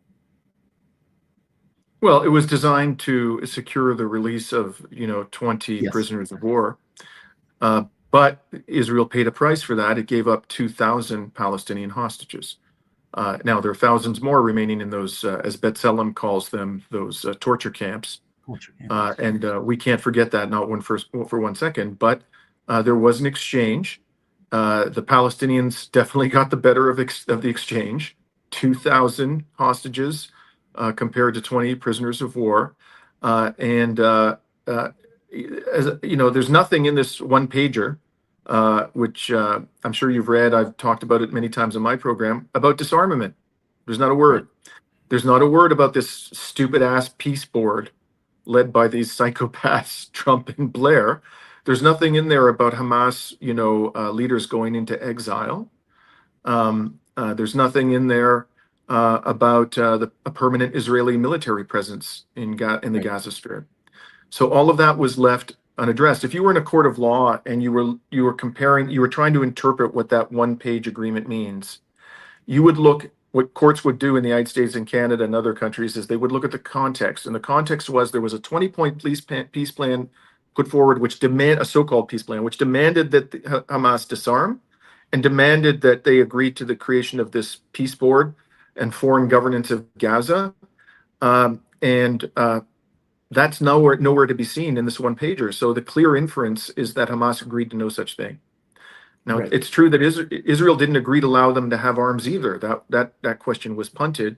But again, when Trump was on that airplane, hours before the POWs were released to Israel, he was asked about whether or not this was going to lead to a permanent peace. And he said, "I've received guarantees. I have ironclad guarantees, and people aren't going to want to piss me off." So he was implying at the moment when, the Palestinians were having to make the final decision about whether to give up these prisoners of war, that he had been told that Israel would withdraw. He had been told that Israel was going to stop the war on Gaza. In fact, he said unequivocally in that interview, he looked at a journalist who asked him, he said, "Listen to me. The war is over." That's what he said. He was being definitive. All of this was hours before the Palestinians gave up the hostages. Like the shyster that he is, the real estate scam artist, con artist, carnival barker that he is, Donald Trump pulled another scam. That's what's happened here. But as I say, they are feeling the heat. And it's not as though the Palestinians have no leverage. They still have their weapons. And Israel is in a mess. Its army is exhausted and demoralized. And let us hope that it doesn't revive. But if this war continues, the Israelis are going to discover that they cannot defeat the resistance. They simply cannot defeat it by military means. And they're going to pay a heavy price. And the question that we as civil society must ask ourselves is, how many civilians are we going to allow these monsters to massacre before we say enough? That's the question. Israel will lose this war. Make no mistake. Israel is the most detested nation on earth. The Palestinian people will have freedom. But how many people will we allow them to murder before that day of liberation comes? Dimitri, that fool said, for the first time in 3,000 years, there's peace, and it's going to remain that way. That's astonishing. That's astonishing. You are awesome, man. Thank you for this. I really do appreciate it. I thank you greatly, immensely. Dimitri Lascaris, host Reason to Resist on YouTube. You can check him out. Also, journalist, activist, and lawyer, Montreal, Quebec. You be safe, man. Thank you for this, Dimitri. Peace out. Take care, Have a good one. Bye-bye. All right. Shout out to Dimitri. Shout out to Dimitri. We are going to go to another one of my favorite guests. We are joined with the man himself, Daniel Lazare. Daniel Lazare is an independent journalist, author, best known as a critic of the U.S. Constitution, American politics, government, and social policy in general. He's written several books, including The Frozen Republic, The Velvet Coup, and America's Undeclared War. Also, you can find Daniel on permanentrevolution.org, daniellazare.substack.com, and you can check him out on Twitter at DHLazare. How you doing, Daniel? You doing okay this morning? I'm doing fine. I'm doing great. So I leave the country for a few months and you guys shut the government down. what the hell? It are y'all wasn't my doing? fault. I was nowhere near Washington. It's the other guy's fault, not mine. And weirdly enough, this feels different because it feels like there is no energy to reopen it. Like oftentimes there's this kind of frenetic, and maybe because I'm not there, but I don't see it in the media as I'm watching this and I pay attention to this stuff all day. There is no energy. There is no, the president doesn't seem to be pressed. He doesn't seem to care. He is flying around, gallivanting around the world, not caring the world, doesn't seem to have any pressure on him at all. Mike Johnson doesn't seem to care all that much. And you have Democrats who are staging, I don't know what this is, but this is humiliating and gets across the level of dysfunction in our government, where one political party has to go to another political party, right here, this. They are marching to Mike Johnson office to get him to instantiate a member that has won an election that Mike Johnson doesn't seem to instantiate. Swear her in! Swear her in! Swear her in! This is so sad. Swear her in! This is where we are in our politics. Not only can we not keep the lights on, but the Speaker of the House cares more about his political party's ambitions than he does about the rule of law and just the basic thing of swearing in a candidate that won. What is going on with this? Is this, you've paid attention to this stuff far longer than I have. Is this normal? Oh, well, it is normal. Yes, it is. Really? Normal. That's normal? Well, it's a breakdown. The government is breaking down, and that is the new normal. So yeah, I mean, these, the Democrats, those idiots marching in the hall there, want to blame it all on Trump. And of course, Trump is certainly has got a great deal of responsibility, but this is a systemic breakdown that is larger than any individual. I mean, the government is non-functional. This thing began with a filibuster in the Senate. And this filibuster is one of the most abusive anti-democratic provisions in a government structure that is riddled with all kinds of anti-democratic provisions. But the filibuster is one of the worst. So the filibuster is what brought this crisis on.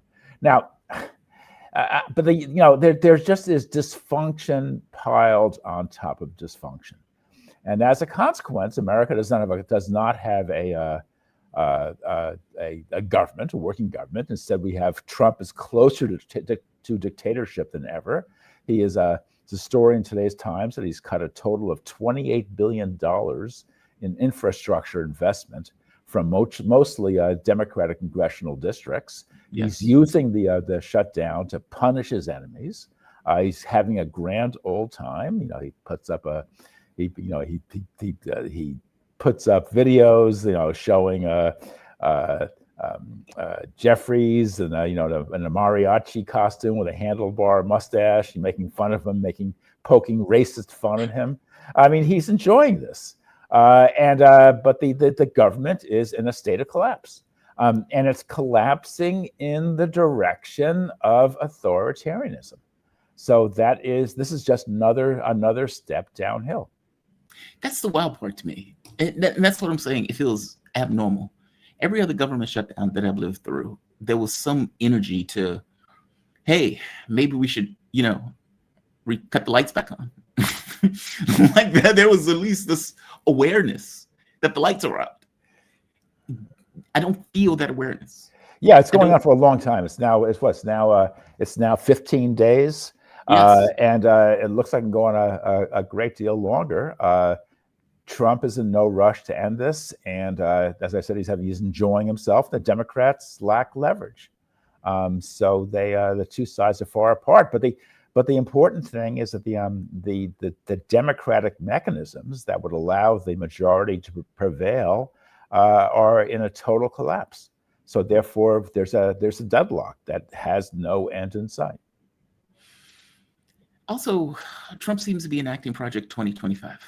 I was looking at the document the other day, and this idea of immigration basically expanding ICE, going after immigration, shutting the government down is apparently one of the items in it, and using, let's say, firing workers.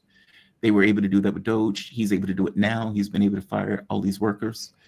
There are several items on that list that they seem to be just ticking off one after the next, after the next.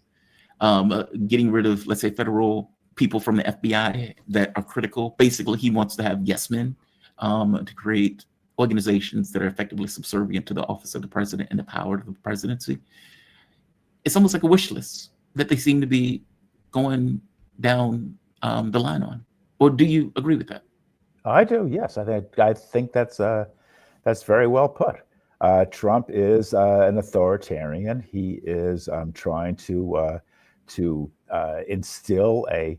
create an authoritarian regime. He's galloping along towards that goal. I think the big enchilada, as far as he's concerned, the 2026 midterm elections, which he wants to cripple, so as to guarantee a Republican victory. I think that's clearly what he's aiming for.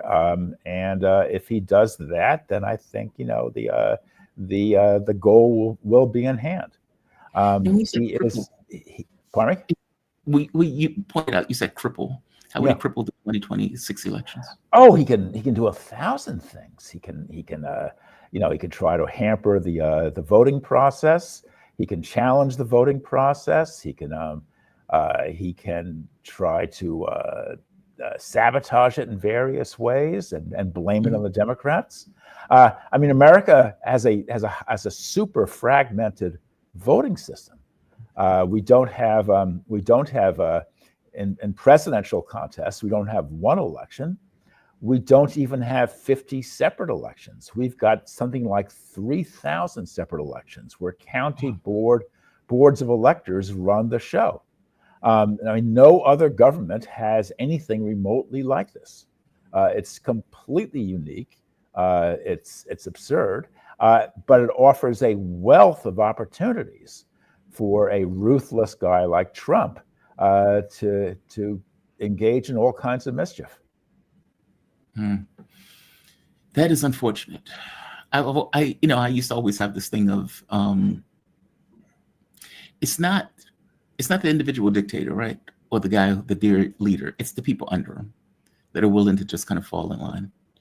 And as is, it seems that there is no political opposition to Trump in real terms. I mean, you have Democrats out there holding up signs saying, Mike Johnson, please put our person in. That is not political opposition. I don't know what that is. That is not political opposition.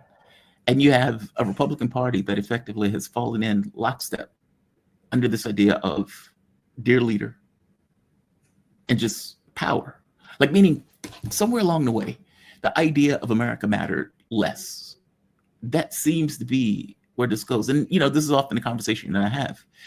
Is it the political structure? Meaning, is it the Constitution and the way the Constitution operates? Or is it that people have found ways to be better crooks? That people are just worse in the way that they see it. They're more cynical in the way that they look at the government. Their political ambitions matter more and America matters less. Well, I guess it could be a little bit of both. Yeah, exactly. And then toss in a radically slowing economy, economic polarization, which makes a mockery of one person, one vote. Because if you got $1 billion in your pocket, you've got thousands of votes essentially. Yes. 2 decades of war in the Middle East, a fragmenting international scene, and a U.S. empire which is clearly painfully overextended. So you put all those things together, and it's a perfect storm. So you have a fragmenting political structure, which is 238 years old at this point, and completely broken, completely dysfunctional. And when that happens, that creates all kinds of opportunities for various lowlifes to come out of out from under the rocks and wreak all kinds of havoc. So that's what we're seeing. I mean, we're seeing an incredible degeneration of political ideology, rhetoric, strategy, etc., on both sides of the aisle. That's the important thing. This is not a partisan breakdown. It's a systemic breakdown. The Democrats and Republicans are products of this structure, which is itself in collapse. And so therefore the Democrats and Republicans are themselves crumbling under the impact. I mean, it's like if you had two factions aboard the Titanic, battling it out for control of the lifeboats. It's not going to stop the ship from sinking. Where do you think this goes? I mean, I am very bothered by the military on home soil, and it's not even just the military; it's the fact that Homeland Security and all of the minions that are within the context of Homeland Security that are effectively the president's men under the president's discretion, and how it seems very sinister to me. Yeah. Well, for U.S. troops to be put on home soil and for these guys to be snatching Americans off the street, like, it is very bizarre in regards to what they've been doing on the streets. Where do you think this goes? I think it's going to dictatorship, out and out dictatorship. I think that the elections will be less and less important, and that the government will fall into the hands of an authoritarian, far right wing, clique, and that's where it's heading. I think America is in very deep trouble. Basically, buckle up. Take a look at this. This is CNN, and oftentimes dictatorships are not from this kind of just hostile takeover. It's from a political institution, as you point out, that is broken and that allows it to be taken over. Listen to this. Actually represents pretty accurately, mathematically, how the country is divided over the question of the presidency. But if you look at this is what the party pickups would be for congressional districts. Republicans, 5. Missouri, 1. North Carolina, 1. Ohio, 2 or 3. Indiana, 1 or 2. Florida, still discussion down there, but that could be another gold mine for them if they tipped it even further their way. Kansas, 1. New Hampshire, 1. Nebraska. Democrats, Utah, California, Maryland. Look at this. If you offset California and Texas, Missouri and Utah, North Carolina and Maryland, everything left over is an advantage to the Republicans. And don't forget, the Supreme Court is considering what could really be the end of the Voting Rights Act, which would protect minority groups. So you don't have a state that's black, for example, that elects only. What he's talking about is gerrymandering. Yeah. They're just changing the maps. It illustrates my thesis to the T. I mean, they're fixing the elections. The Republicans gain 19 congressional seats, then essentially the voting won't matter. They will be assured of a majority. So the elections, and the more you have this competitive gerrymandering by Republican and Democratic states, the less the role played by the voters. So they become less elections and more sort of like wars between the states, and that's where we're heading. I think that is a major part of the Republican strategy. Is to fix the election beforehand. Well, that's what I was going to say. I don't know how to fix that, though. Like, let's say all political systems on some level depend upon some level of good faith. And correct me if I'm wrong on that even if, let's say, all of this was redone, let's say all of this was brand new, it still requires some level of good faith for a political entity to say, hey, by the way, we could just reshape the maps. Do you have a good reason for it? Yeah, because we want to win. That's not a good reason for it. That is something, there's something problematic about that I don't quite know how to fix. Even if we changed our political system, even if there was this redo, aren't you still stuck with the same cynical assholes who are effectively just fascists that decide, how can we engineer this to our best interests where we just win? We just want to be dictators. We just want to win. How do we do that? Like, aren't we in the same spot in this case? Or correct me if I'm wrong on this. Well, first of all, good faith went out the window, has fallen victim to 10 years of vicious political fighting on Capitol Hill, and that itself is a product of the of the complete deadlock, the complete breakdown of the governing mechanisms on Capitol Hill. So so the things are so vicious that good faith is out the window. I mean, Trump snuck into office in 2016 by virtue of a constitutional quirk after losing the popular vote by nearly 3 million. Democrats, then launched a near civil war over Russiagate. There were 2 impeachments, 1 attempted coup, Democratic lawfare, which was an attempt to put Trump behind bars and for the rest of his life and destroy his business, launched by Letitia James, who is now apparently guilty of mortgage fraud, who's being prosecuted by Trump. That just goes on and on. It's just absolutely vicious, and it's not going to stop. It's turned into a take no prisoners military exercise. So that's what we're seeing now. If you revolutionize the process, if you put in democracy, then essentially you create a new democratic structure. Yeah, bad things can happen. Utopia will not arrive, but it'll be a hell of a lot better than what we have now. America needs democracy. The whole world needs democracy. Democracy, as it's been understood since 1945, is absolutely played out. The choices either are authoritarianism, leading to some kind of out-and-out fascism, or a democratic revolution, which essentially kicks democracy up to a new level. That's what happened in 1945, kind of, sort of. Essentially, democracy was kicked up to a new level, and it brought a 30-year boom, which was absolutely revolutionary.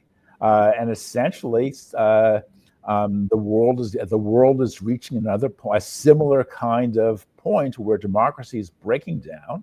Democracy as is breaking down, and what we need is a revolution that raises it to a whole new level, so that humanity can begin tackling things like climate change,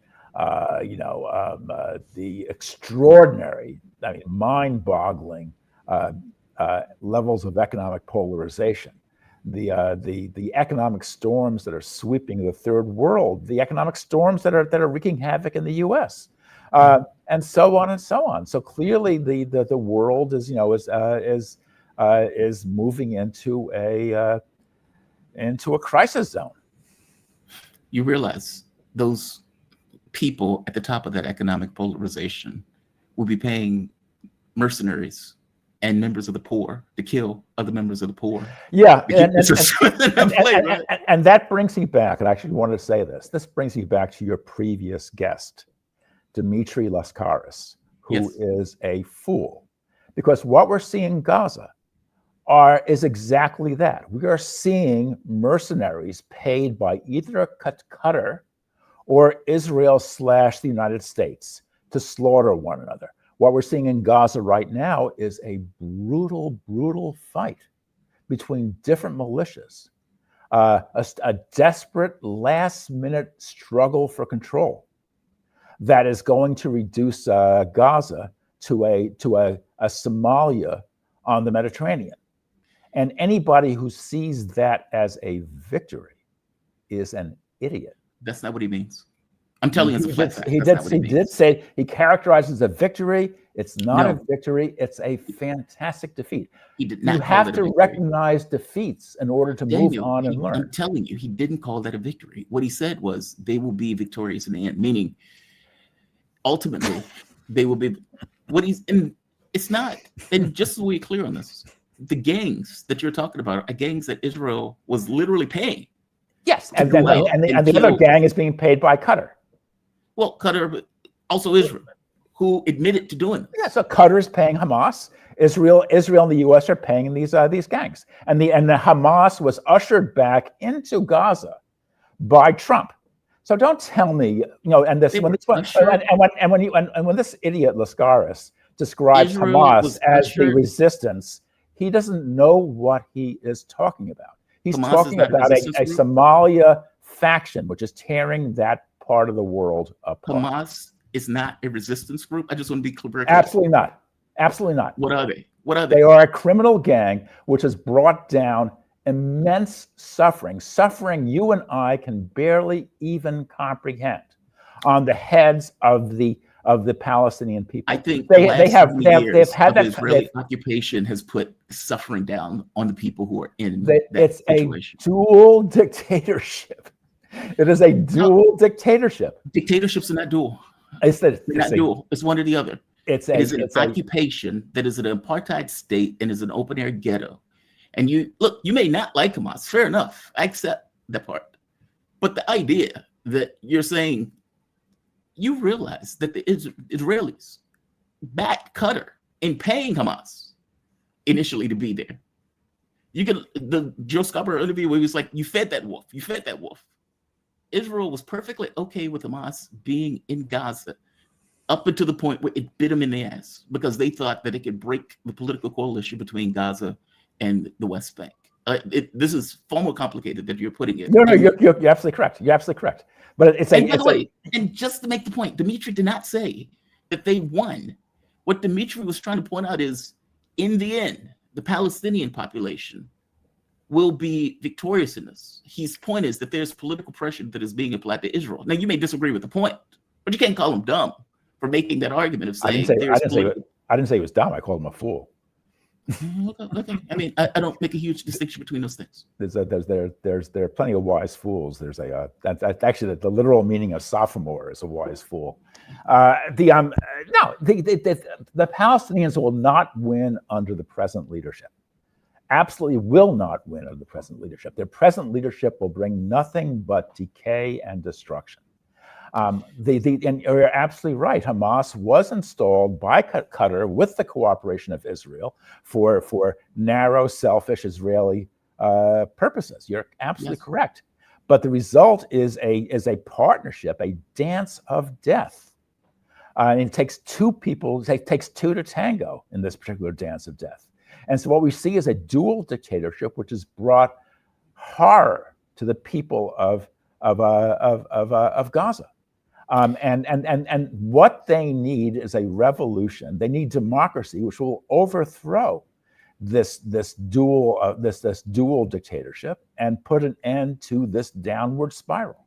It's really, in a sense, not all that different from the Republicans and Democrats. You believe that a democracy in an occupied open air ghetto is going to be the thing that changes it, as opposed to actual resistance. What do you think the democracy in that case is going to do? You realize Palestinians have marched. They get shot in the knees and shot in the head. They've marched against Hamas and have gotten their heads beaten.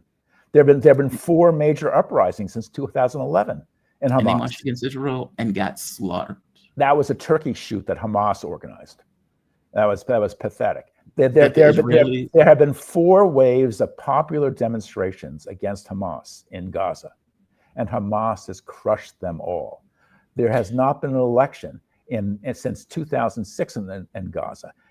Right. I hate to tell you, but since 2022, there have been, I think, 5 Israeli elections.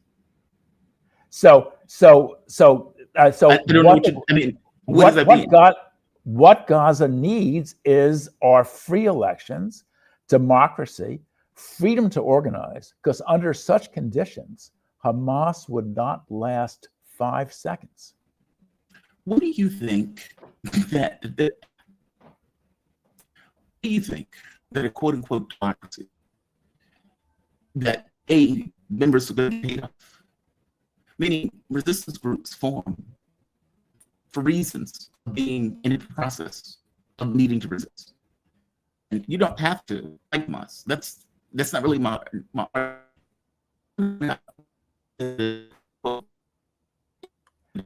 going to overthrow the Israeli occupation of Gaza. I think is outrageous. Jamal, you're breaking up back there, so I'm not sure. I'm sorry. I caught all that.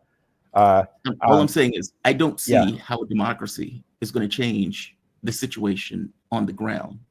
And I think it is a rational act for people to want to resist when they are under oppression and been under that oppression for 70 years. Are you saying that they shouldn't have free elections in Gaza? Well, they should have had free elections in the West Bank also. Yes, they should have free elections across the entire region. Yeah. No. But are you arguing that elections are somehow superfluous or irrelevant? It depends on where you are. In Gaza. It depends on where you are. No. I think it does. Look, my argument is not that they shouldn't have elections. They should have elections. I want Palestinians to be able to self-determination. I want anybody to have self-determination. So that's my argument. Okay. But I have no great belief that quote unquote self-determination is going to be the thing that changes this context. Oh, I think you're correct. I agree with you there. But first of all, they need elections because they need elections. Hamas will be tossed out, by a 10-1 vote. Number one. Number two, you're absolutely correct. There is a Zionist dictatorship. That elections in Gaza alone will not magically, will not make that dictatorship go magically away. You're absolutely correct. But nonetheless, they need elections. They need a leadership. They need a more democratic leadership, a better leadership that will deal with this problem in a better way. Because you can't deal with it any worse than Hamas has, which has brought down upon the heads of Gazans a Nakba that makes the one in 1948 look like a warm up. If ever a government deserves to be thrown out, it is the Hamas government, and they need free elections. Yeah, I'd support free elections immediately. You would never get me to say that people shouldn't have free elections. They should. Meaning, I agree with you that any body of people should have free elections. Agreed. It is a rational act for people to resist. It's a rational act. Meaning, when the people went and they voted for Hamas, it was a rational act that they wanted. We need to push back. We need to resist. Why do you think that Mahmoud Abbas is hated in the way that he's operates right now? They can't stand him. I mean, do you think it's because he's a collaborator in the way that he operates? Meaning the public looks at him as a collaborator that he effectively is. Meaning you're getting these two dichotomies of one group that collaborates, one group that effectively is a resistance group. One is hated. I think words like collaborate and resistance are really tired, really, really tired. I think, first of all, I think that that Hamas is not a resistance group. I think Hamas essentially what it has created is a Jonestown on the Levant. If you regard Jim Jones as a resistance leader, then I suppose that Hamas is a resistance leader in the same way. Mahmoud Abbas obviously heads a very corrupt organization, which has collaborated with the Israelis at every turn. But he's a prisoner of the system the Israelis have created. He has no idea what to do, and that is why. But however, I'm not really so sure that Mahmoud Abbas's support in Gaza is quite as low as you think it is.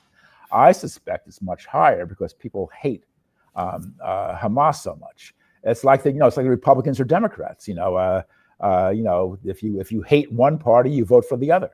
So I suspect that the support for Abbas is a bit more than you are willing to grant. And I think it's a bit less than you're willing to admit. So fair enough. We're equal on this. We're equal in regards to our take on this. Please do not call my guests foolish. Okay, I'd be delighted to debate Lascaris. I'm sure he wouldn't agree to it. No, he may. You'd be shocked. I'd be very surprised, but I'd be delighted to. Why would you be surprised by it? Because people He's a lawyer by profession. People like that don't usually agree to debates. But if he people was, like what? People like what? People who stake out very silly positions for themselves because the silliness is so easy to point out. But see, that's just it. You think it's a silly position, which is why I'm saying don't call my guests foolish. Okay, fine. You have a disagreement with him. A disagreement is very different than this idea of calling a position foolish, and you don't even know. Well, it's Just pointing it out. why is the word foolish bad? You have a disagreement with him, which I accept. Fair enough. I would have preferred you actually had a debate with him as opposed to call him, I guess, foolish. Okay. It puts it in a bad light. He leaves, and you come on and immediately go after him. Jamal, arrange the debate. I'll be there.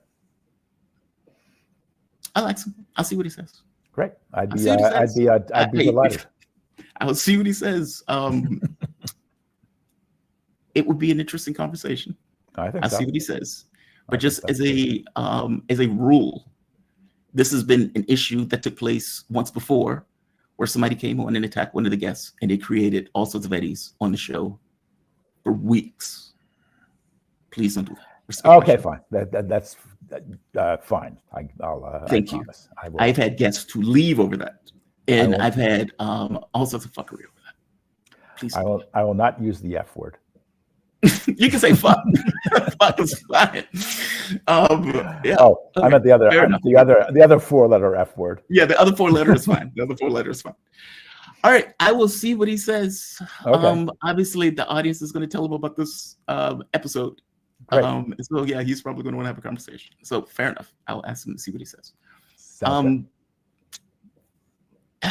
We were talking about dictatorships, and I guess my thing to you is, it's one thing if you have a revolutionary drive, where the public has this mass upswelling of revolutionary energy and verve, and they have a very dedicated, specific point of view that they want to instill. Okay, those people can be trusted. I would trust those people. That's not what we have. We have fascists. We have people who just want power. And I don't know how to jump the hurdle to get to the point where that revolutionary verve and drive well, is instilled. you shouldn't equate the system with the people under it. You shouldn't assume that the people this is the system that people want. I think that the people, the working masses, would respond to a more democratic system. I think if you present them a system based on one person, one vote, the great majority will say yes. The American system is not that.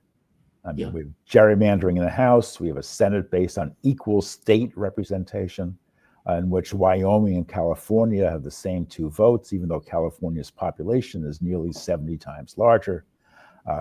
The racial inequities are staggering.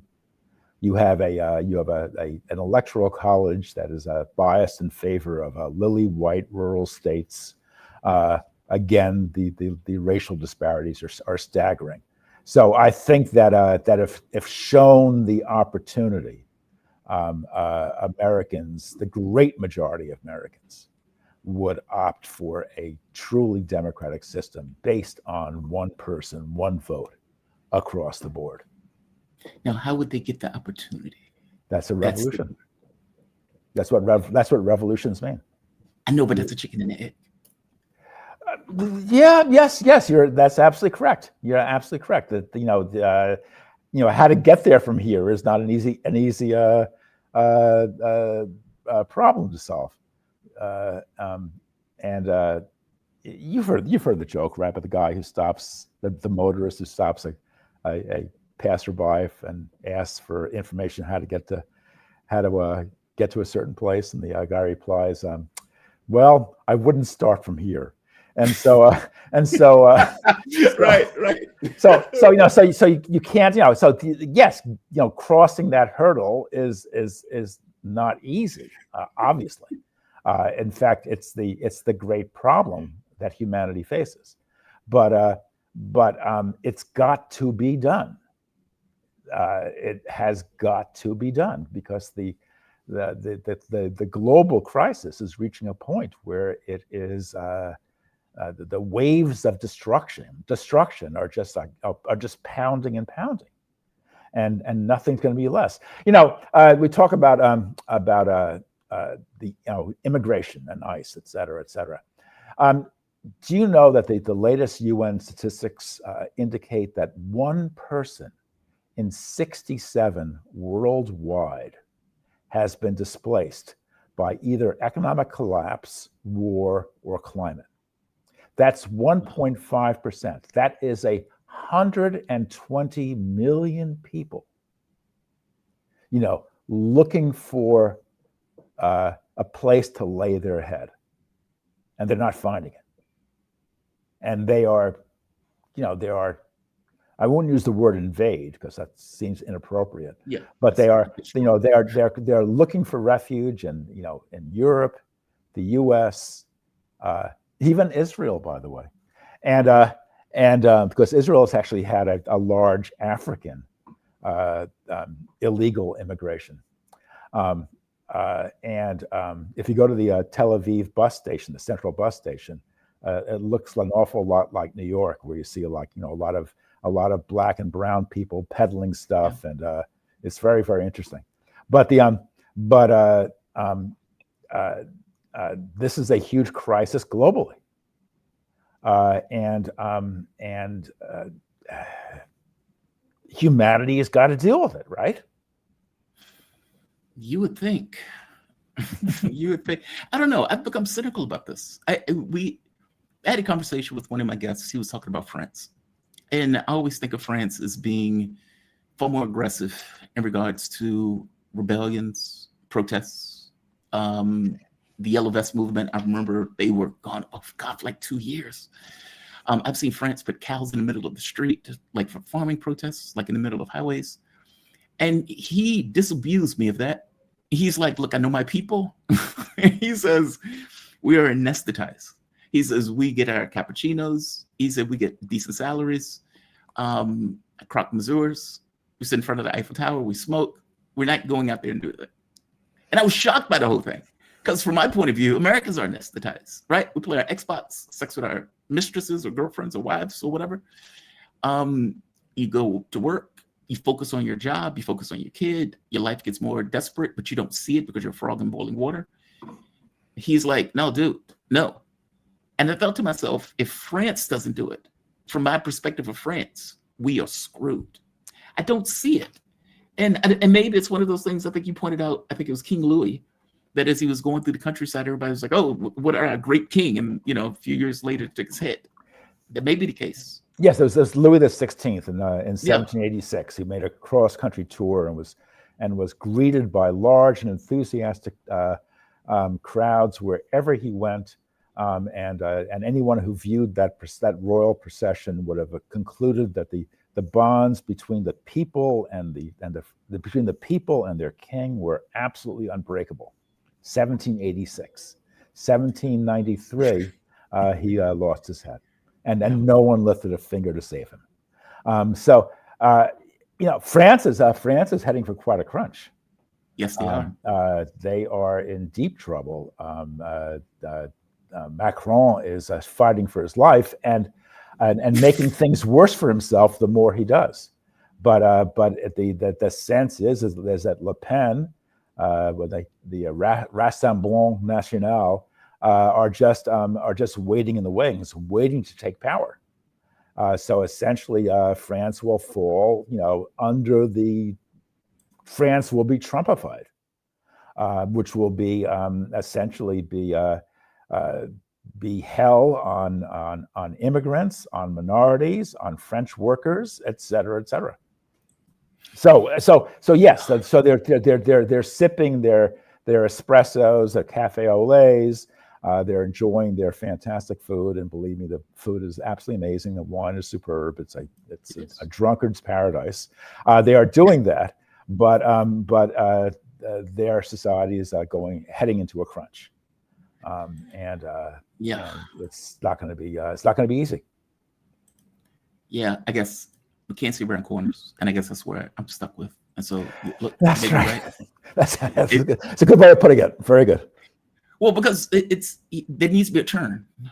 Like something needs to turn. Something needs to change. Something needs to, I don't know, a lightning rod, something.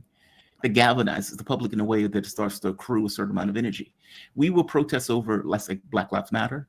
We will protest over Donald Trump getting in and people wearing pussy hats. We would do that. I mean, even now for the ICE protests, you have people who are in frog costumes who are moseying around in frog costumes.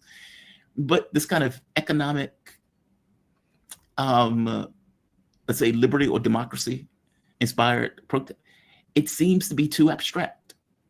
I could be wrong in this, but it seems to be very abstract in the way of trying to get people to go and say, hey, we're going to fight for democracy like they were doing in France, like liberty, and you're executing, just scores of people for it. Hopefully it's not that. But I'm trying to put out that that's a very abstract concept of we're fighting for democracy. We're fighting for democracy. We're having this protest for democracy. Yeah, I hope you're right. Doesn't, I agree. It doesn't seem adequate, does it? No, it doesn't seem. It doesn't seem equal to the task. And I agree. Something more is needed, not only quantitatively but qualitatively. Somehow we've got to take this system to a higher and more democratic level.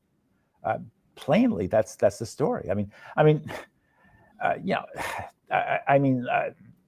Nation states are as irrelevant as congressional districts.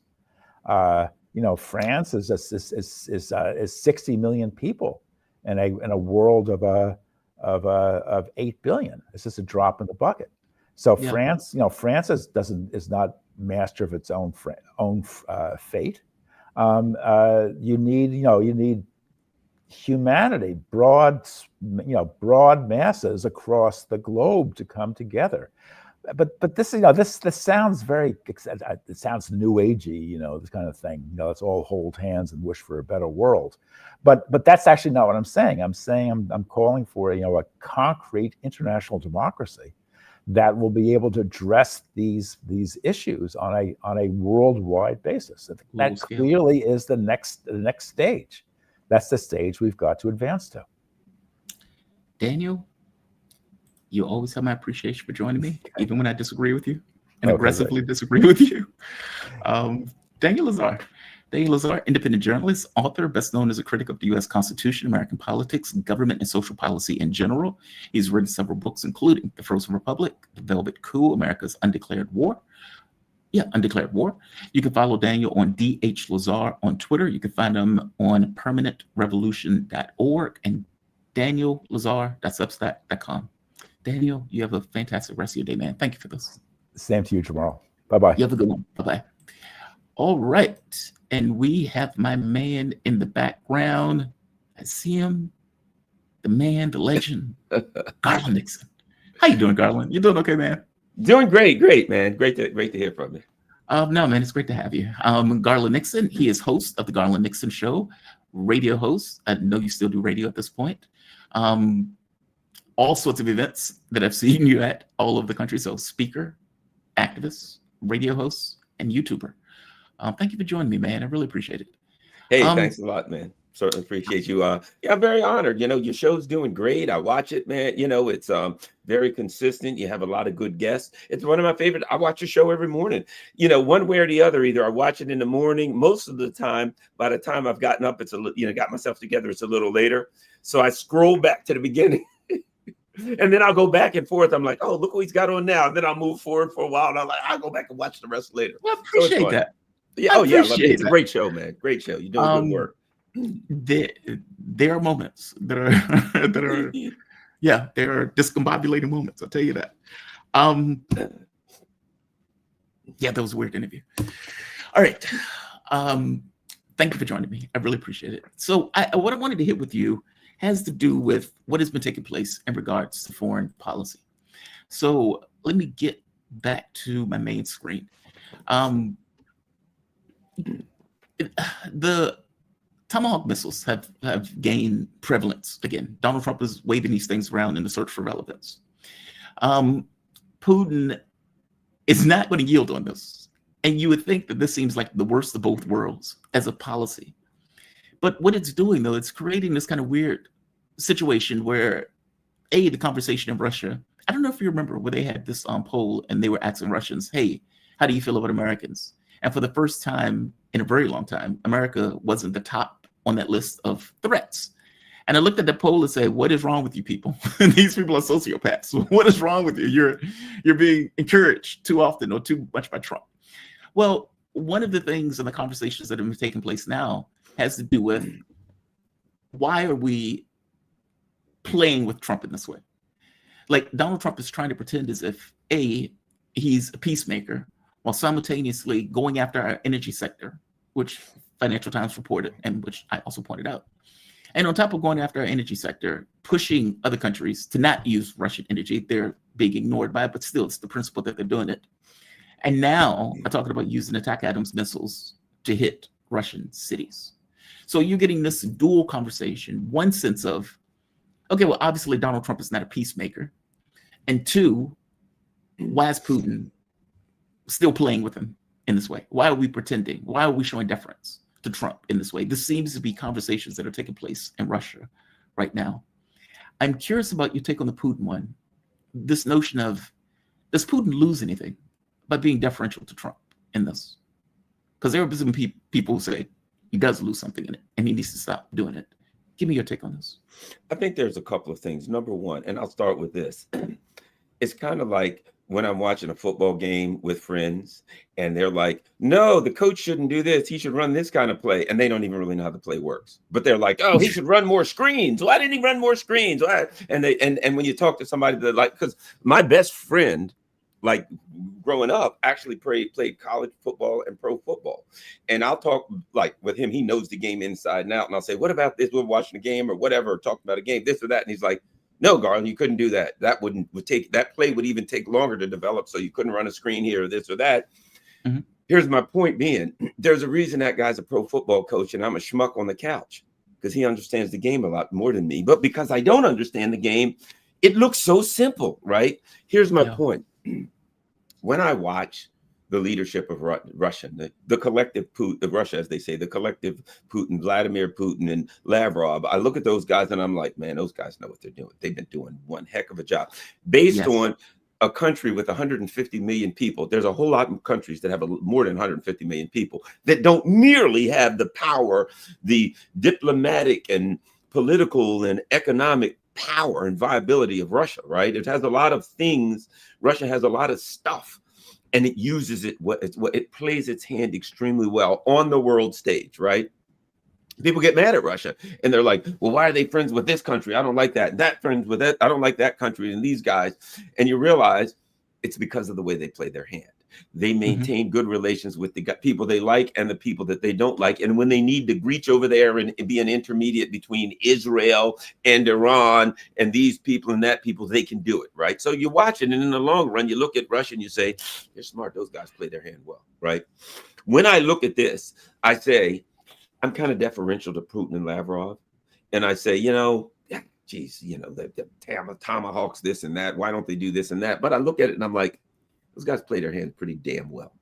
So I'm going to say they know far better than me the internal things. What conversations are they having with China and India and Brazil and some of these other countries that still have to deal with us? They have these allies that still have to deal with us, that they have to have conversations with. There is a lot more going on behind the scenes and under the table dealings that they're doing that we don't know the factors that are affecting, and in the inside.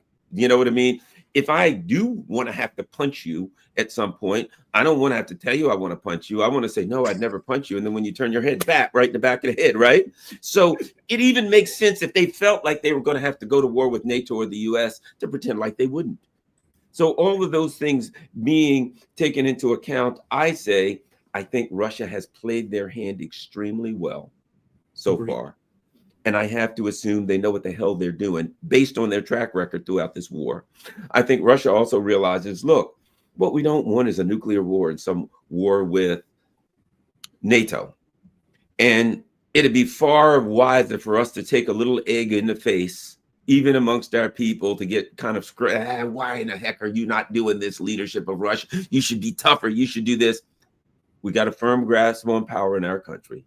We got enough support in our country. We'll take a little egg in the face now, But in the long run, we don't have to go with a war that's going to turn nuclear, and then nobody has a country because everybody's a pile of black smoke. So it's a lot easier for those out here saying they should be more aggressive. They should push us closer to a nuclear war. They want to get further from a nuclear war. I think they're wise. They're winning. They don't really have to change their strategy. They don't have to be more aggressive. They don't have to be less aggressive. They're winning. If you're winning with the running the football, why would you start passing? Even though people say, yeah, but you can get a lot more yards. We're winning running the football. We're going to continue to run. It's slow, but we're winning. So I think they're going to maintain course and speed. And if something happens with those Tomahawks, one of the things that Putin said, which is true, and I'll interpret it, Tomahawk is an old system. And Andre Martiano talked about it. It's slow. It's not as hot.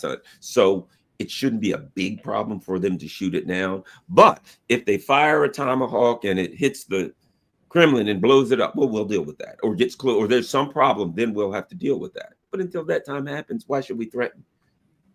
I think they're wise. I think they've been handling their business, and I don't have any reason to tell them to do it differently.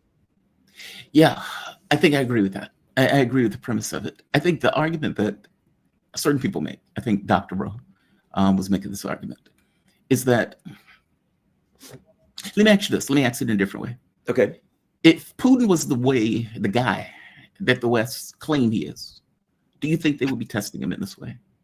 And you know what I mean by that, right? They act like he's God-man, that he's this flaming hard right person, as opposed to a moderate politician that seems to seek pragmatic outcomes. Meaning part of the differential, as you're pointing out, is him trying to seek a pragmatic outcome. The goal is not to escalate. You have other countries that you need to deal with, that you want to maintain good relations with, and you are trying to balance these things. And so what you get is Putin being deferential, you get Medvedev being the hard ass. And that is the way that effectively functions. But the argument that some people would make would be that effectively, because he's pragmatic, that they consider the pragmatism as weakness. And because they consider the pragmatism as weakness, they are far more aggressive in the things that they do and far more reckless. Kind of like, I'll give you an example, like Iran, where at one point, Iran was trying to make a deal with the West. And people like me were like, these people are sociopaths. What are you doing? There's blood dripping out of them, right? They've just destroyed Syria. They've just gone through Afghanistan, Libya, etc. You can't make a deal with them. And then the United States turns around and attacks Iran in the middle of negotiations. Now, this is somewhat different just because there's a power differential between Iran and Russia. But I guess I'm trying to point out, every action that Iran did was in deference. This willingness to make a deal, this willingness to do so-and-so. And each one of these actions, Israel took as, okay, well, they didn't do true promise. So they're fair game, they're weak. And people like me were like, they're not weak. They just don't want to have a war. But Israel didn't see it in those terms. And the West doesn't see this stuff in those terms. In their minds, they think to themselves, well, because Putin is not more aggressive, then if we put troops in Ukraine, then Russia's not really going to do anything. Now, that may be true, that may be false. Up to this point, Russia said, we will kill whatever you put into Ukraine. They're going to be fair game. But again, pragmatism or pragmatic Putin, in their minds, he's not going to do it. Like, meaning in their heads, because Putin is pragmatic, and thank God he is pragmatic, they look at that as weakness, not pragmatism, which eggs them on further. And an argument can be made that because it eggs them on further, it brings us closer to the brink of war, because at some point they are going to push Putin into a corner. We're in a special military operation as we speak because they pushed Russia into a corner, thinking that Russia's not going to respond.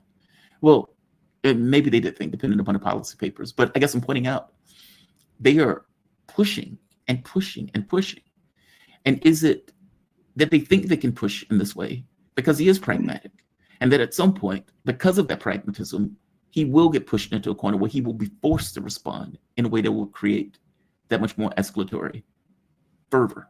I hope that makes sense. Sure, it does. Okay. I look at it differently. Okay. You have a conflict going on, and the potential is there for escalation, broadening of the war, intensification of the war, a force continuum that steps up to, all the way up to nuclear weapons. So there's all these potentials. You've got a conflict going on and the potential for escalation. Okay. Who manages the potential? Do the Russians manage the potential and control the potential as best they can? They have. Do they allow NATO to control the potential? Or do they allow nobody to control the potential? And just if you swing, I swing back, right? Okay. If you allow NATO to control the potential for escalation, they're irrational. So things just escalate completely out of hand and we all die. If you allow nobody to control the potential, again, you're dealing with an irrational opponent, you get the same outcome. They punch, you punch, they punch, you punch, we're all a pile of black smoke, right? So the Russians, I believe, have chosen the options to say, we will manage the potential for escalation for the most part. So right now, what looks like weakness is actually control. They're managing the potential for escalation. So basically, NATO says, we'll poke you. If we poke you, you do this. Now, one of the, that studies in, and then one of the sayings is silence is the most powerful statement, right? I poke you. Poke, ha, ha, ha. Why? Why did I do that? Because when I punch, I want to see a bruise, right? I punch, I want to see evidence that I punched. The old thing is another Zen saying, you throw a rock down a well and you don't hear a splash, right? You throw a rock down a well and wait for a splash, you don't hear anything. You're left. Is there a bottomless pit? Is there water down there, right? So every time they try to escalate and the Russians just go, we're looking into that. Oh, we'll throw Tomahawks. Yeah, we can block the Tomahawks. Oh, we'll do this. There's a level of frustration because you're attempting to control the escalation. If I push Jamaro, I can estimate his response. If I push him, he'll push back. If I push a little harder, he'll push a little harder. If I punch at him, he'll punch back at me. I'm thinking that I can elicit a response out of you. If I elicit a response, I have controlled the escalation now. But what happens if the things that I do to elicit a response, none of them works? That means you're in control. You can punch anytime you want. You cannot punch anytime you want. I think that's where the Russians are. It's the difference. See, what we're looking at is the difference between a Western culture and a Western way of thinking. Everything has to happen now. I punch now, you punch back. I do this, you do this, as opposed to 1,000-year-old. That's why we never, the Westerners culturally never understand Iran or China or Russia. Those are multi-thousand, 5,000-year-old. They're on a different timeline. So when I say, I'm going to do this, I expect immediate response. You're going to wait. You're going to watch. Your response. And by the way, I don't believe that point of view. I'm giving the point of view as I understand. Yeah. Okay. Yeah. I understand. You're just basically saying this is the way I see it, which is very accurate, I might say. What you're saying is accurate. So you're giving me the point of view, and I'm just kind of diagnosed. I think we're looking at cultural differences. As an example, Putin got a lot of heat in Russia. Why? Because emotionally, 2014, they were like, go in, you got to go in now. 2016, 2018, 2019, people in Russia were screaming, you got to go in there. What are you waiting for? You got to go in. They're building. But one of the things that was going on, in my understanding, is they were saying, we got to have our economy straight. Right. We got to make sure we have all the things that we need. We got to make sure we have our partners ready so that we'll be able to. I'm sure they made deals with China and India and others and said, hey, if this thing kicks off, we need you to keep buying oil. You see what I'm saying? They had to have their ducks in a row. People wanted them to punch. They were in Ukraine. But if we're not ready, when we do punch, our economy will fall and they'll win. So they had to prepare the ground, right? So it took them 8 or 10 years to be ready. Look at China. Everybody for years in China, they did this. We got to swing back. We got to make sure we have all of our things in a row so that when we have to act on the U.S., it'll have the least impact. And we'll have to know exactly where. Let's do our research so we know where to hit them and where to do. So you see what I'm saying? So these leaders in these very old and wise societies, they move slow and they prepare so that when they finally act, right, that they're prepped for various outcomes. In the West, we just want to act. And of course, emotionally, even a lot of people in their own countries just want to punch.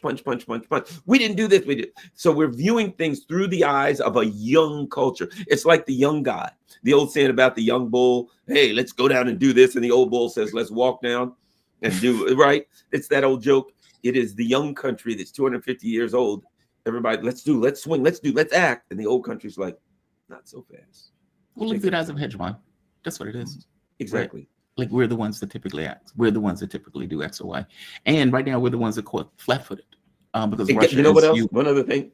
Mm-hmm. And not only are they moving slowly and steadily, they're using the fact that we are in a rush and in a hurry, and that we act without thinking, right? Without due consideration of the consequences. They're using that as a weapon against us. They're using our own propensity to jump the gun without thinking. Look at Trump. Oh, boy, we're going to hit you with these. You did this. Okay, we're hitting you with 100%. We didn't stop and think what that 100% would mean. We just do it back. They're using that as a weapon against us. Okay. In fact, I'm sure they predicted when we do this, Trump's going to come up with 100% tariffs. And when he does, we're going to do this. So they even use the fact that we act quickly without consideration of the outcomes to mini martial arts, right? It's like you use the momentum of your opponent. They swing at you, you step aside, you push the guy into a wall. His momentum. I think they're using our momentum and our propensity to act too quickly as a weapon to defeat us. But they don't even have to. We're doing it to ourselves.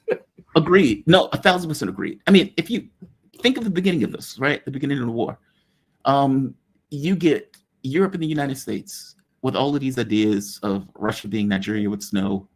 They're just a gas station masquerading as a country. Obviously, our economic might will be sufficient to give Ukraine whatever it needs to win it. And then they realize, oh, wait, gas is a real thing. Wheat and grain are real things. Commodities are real things. And they get it wrong. They got it wrong all the way through. And the same thing with China, right? Donald Trump, the first term, ends up having this trade war with China, and China's sitting back.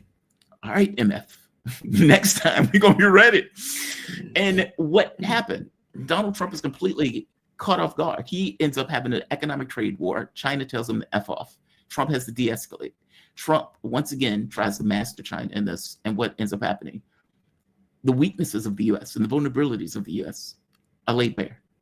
And Trump seems to be just not able to compensate because he has to deal with these countries as equals, as opposed to dealing with them as hegemons in the typical way that he's usually dealing with other countries. No, I agree with you. I totally agree with you on this. If I may, a point that you just made, I haven't heard a lot of people make it in the way that you have, and it's very accurate. And that is, you've been using words like checkmate.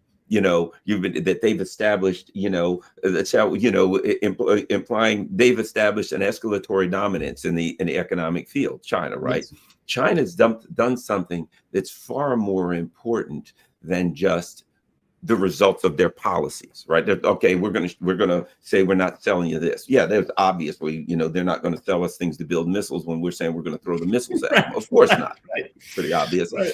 But they've established, as the term escalatory dominance, they've established something. Not only are you not the hegemon, in certain areas, we're now the hegemon.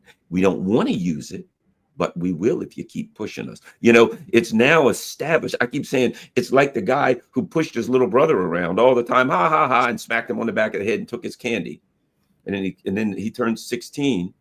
And his brother's now outgrown him. His brother's 6'4", 230 pounds, and he's still 5'11". And he's like, hey, I didn't realize. And he goes to smack his brother, and his brother picks him up and body slams him. Mom, he hit me. And his mother says, hey, I told you to stop messing with your brother. Now, you learned a lesson you needed.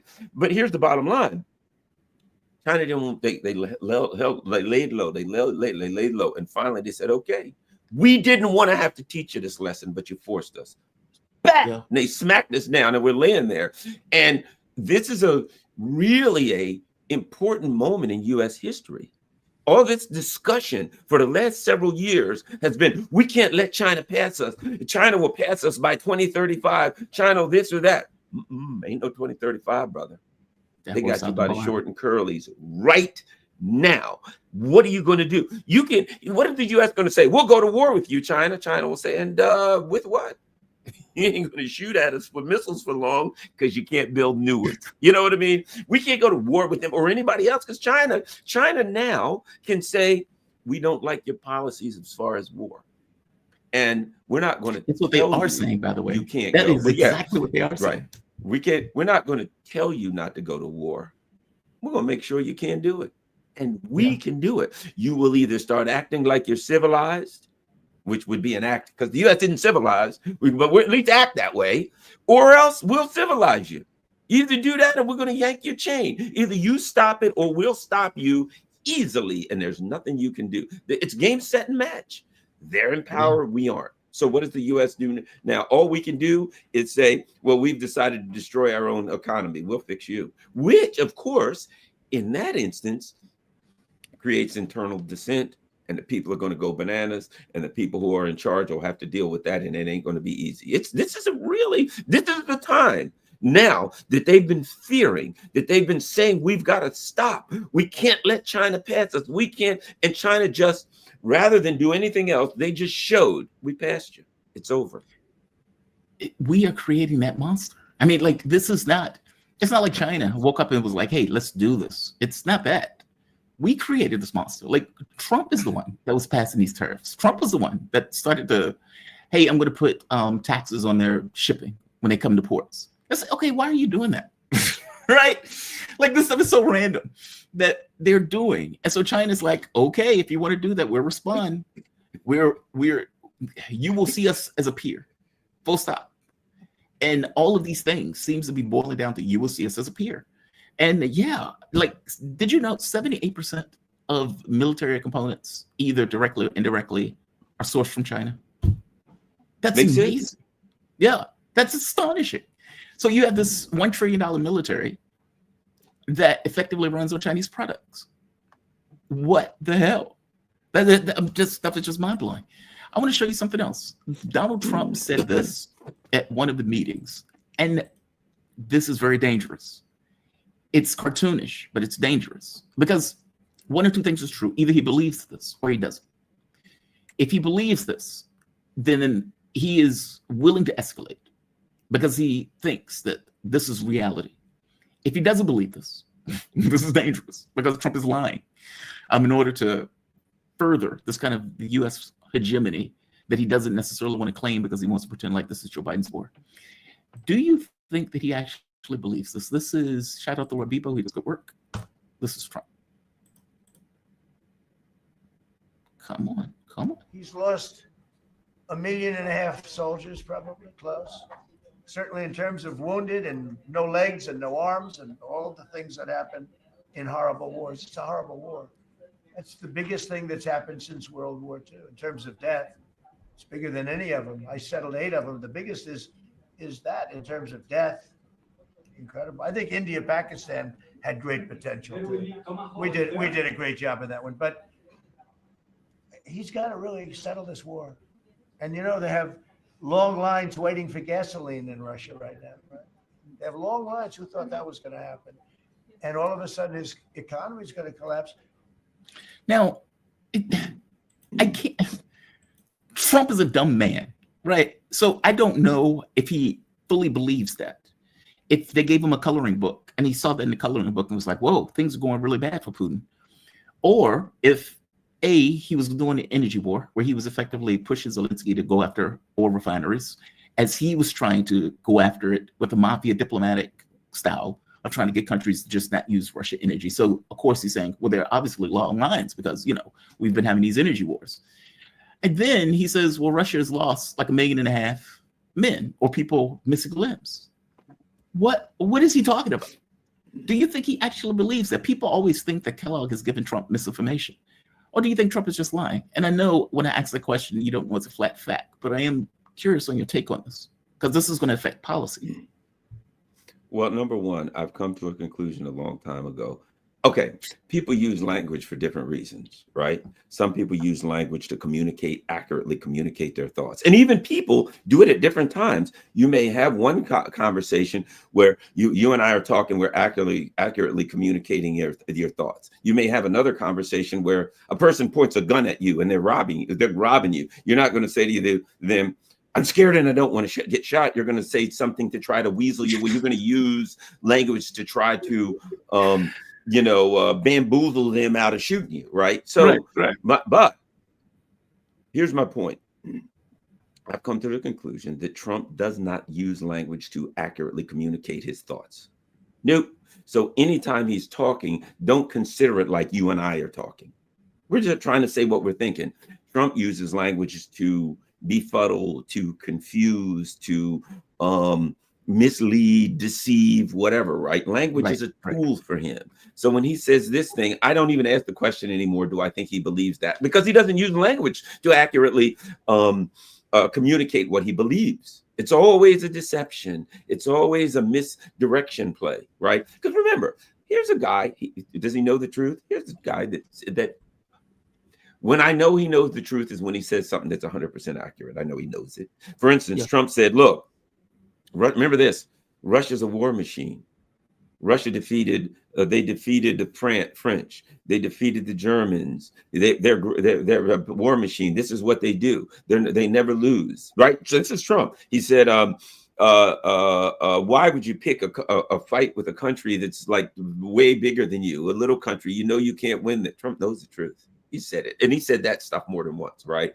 But now the question is, who is he talking to? He ain't talking to the Russians.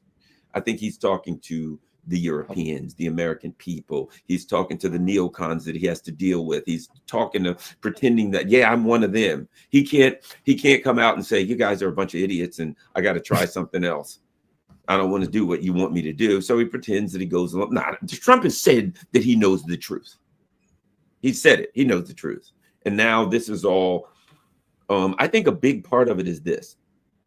And I believe this. For whatever reason, we could talk about why Trump wants the hell out of Ukraine.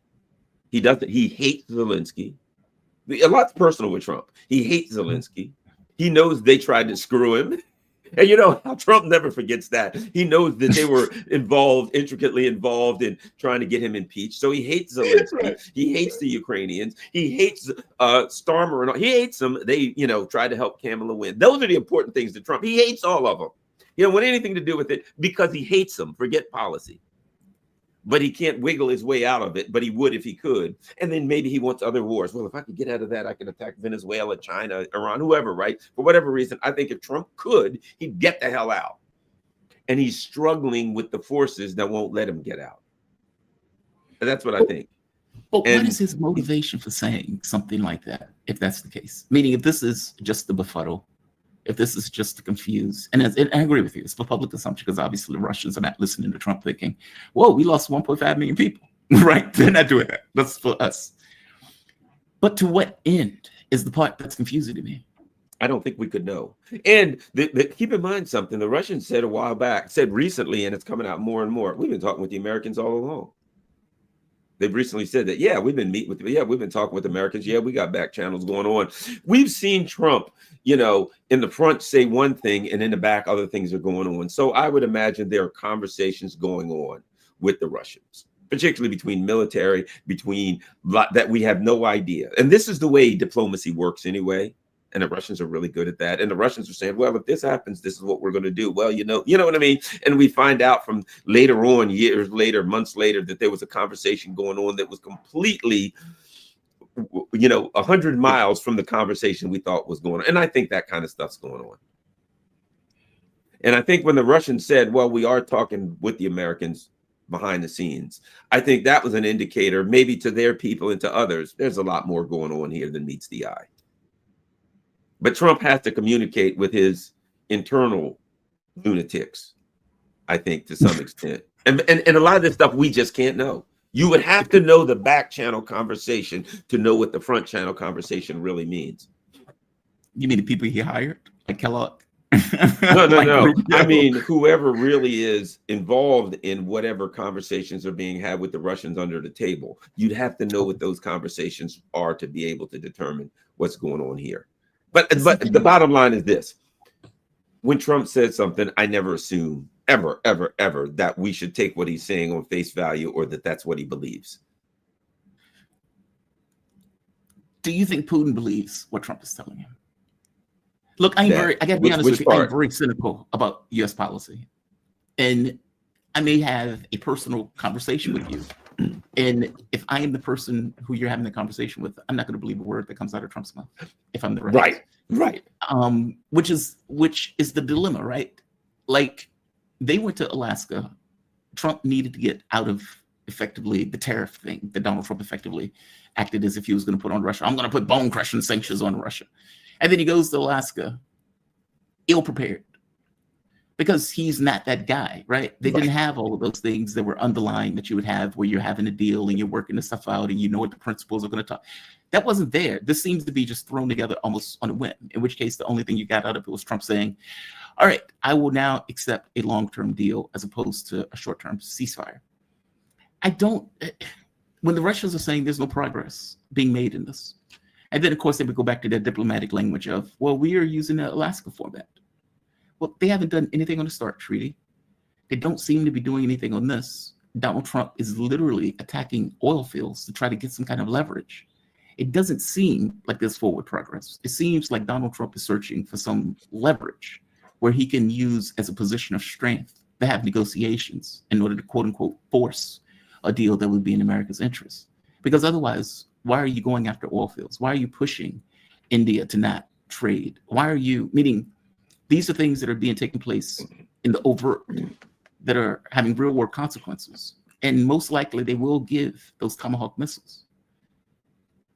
Like, how are they having to deal if he's doing these things? That's the part that I'm very cynical about U.S. policy, as you can tell. Oh, yeah, it's not cynicism. It's accuracy. It is, it's not cynicism. It is basically what you're doing is, what's the old saying? The safest bet is consistency, right? Yes. Some guy, the horse won 10 races in a row. I don't know that he's going to that he's going to win the 11th, but that's the safest way to bet, right? So yeah, you're betting that the U.S. will continue to do foreign policy the way they do it, and no doubt the Russians are too. No doubt the Russians. I still remember when people say things, I listen for long term, particularly the Russians. Sergei Lavrov said before this war started, the Americans are in agreement incapable. And he's talked about why, and he's right. So they already know who they're dealing with. So when they pretend like, oh, maybe we can get an agree with the Americans, they already know that A, the Americans won't keep their agreement if they make one, and B, they can't make one. So they're playing the game the same way they already know who and what they're dealing with. What the Russians know, which is clear, they got to win on the battlefield. They got to do two things. Number one, they have to control the issue of escalation. They have to be in control of the escalation, right? Mm-hmm. And because the other side's irrational and can't control the escalation, okay? And they know that they have to win on the battlefield, that's where the war is fought. And that's what they're doing. They're maintaining control of the escalation as best they can, and they're winning on the battlefield because time is on their side. I think they're slow walking it. They are in no rush to do this because they also understand that as Europe's economic situation gets more dire, their political situation will get more dire. And eventually, at the very beginning, Putin said something about, yes, the elites are this and the elites in the West, but I suspect there'll be a different set of elites in the West. He knows that. So it's like, we drag this thing out because guess what happens? The Alinsky curse is waiting for you, Starmer. And Macron and Merritz. And if we can drag this thing out, you guys ain't got a couple more years. We do. Your act going to fall apart, and you'll likely be replaced with somebody who won't be perfect, but the people will be screaming at the top of their lungs, and you'll have to acquiesce at least more than you do now. And at least we can get the real lunatics out of the way, and we'll just have semi-lunatics in it. So I think the Russians understand, A, they got to win, and B, the longer they drag this thing out, man, I think that if I were a Russian leader, I'd say, take your time, control the escalation, take your time. Things ain't good for them. Now, not only that, look what else is happening now. The U.S. is getting militarily hobbled. And one other thing, if I'm going to fight you, I want to fight you when you got no weapons left. Keep sending these darn weapons into Ukraine. Now China's made it so you can't build new weapons. Send all you got in Ukraine. We're just going to sit there kind of idly and static and fight slowly, send more tanks, send more planes, send more artillery pieces. We're going to continue to blow them up. So if we ever do have to fight you, you won't have anything left to fight us with. So I think everything is working out in the Russians favor. As long as, and it gets back to this, as long as they control the escalation, they control everything. I so agree with you. Because my thought too was this notion that Europe was burning around all of these guys. I mean, Germany is losing jobs, like they're bleeding jobs left and right. Nurses hate it.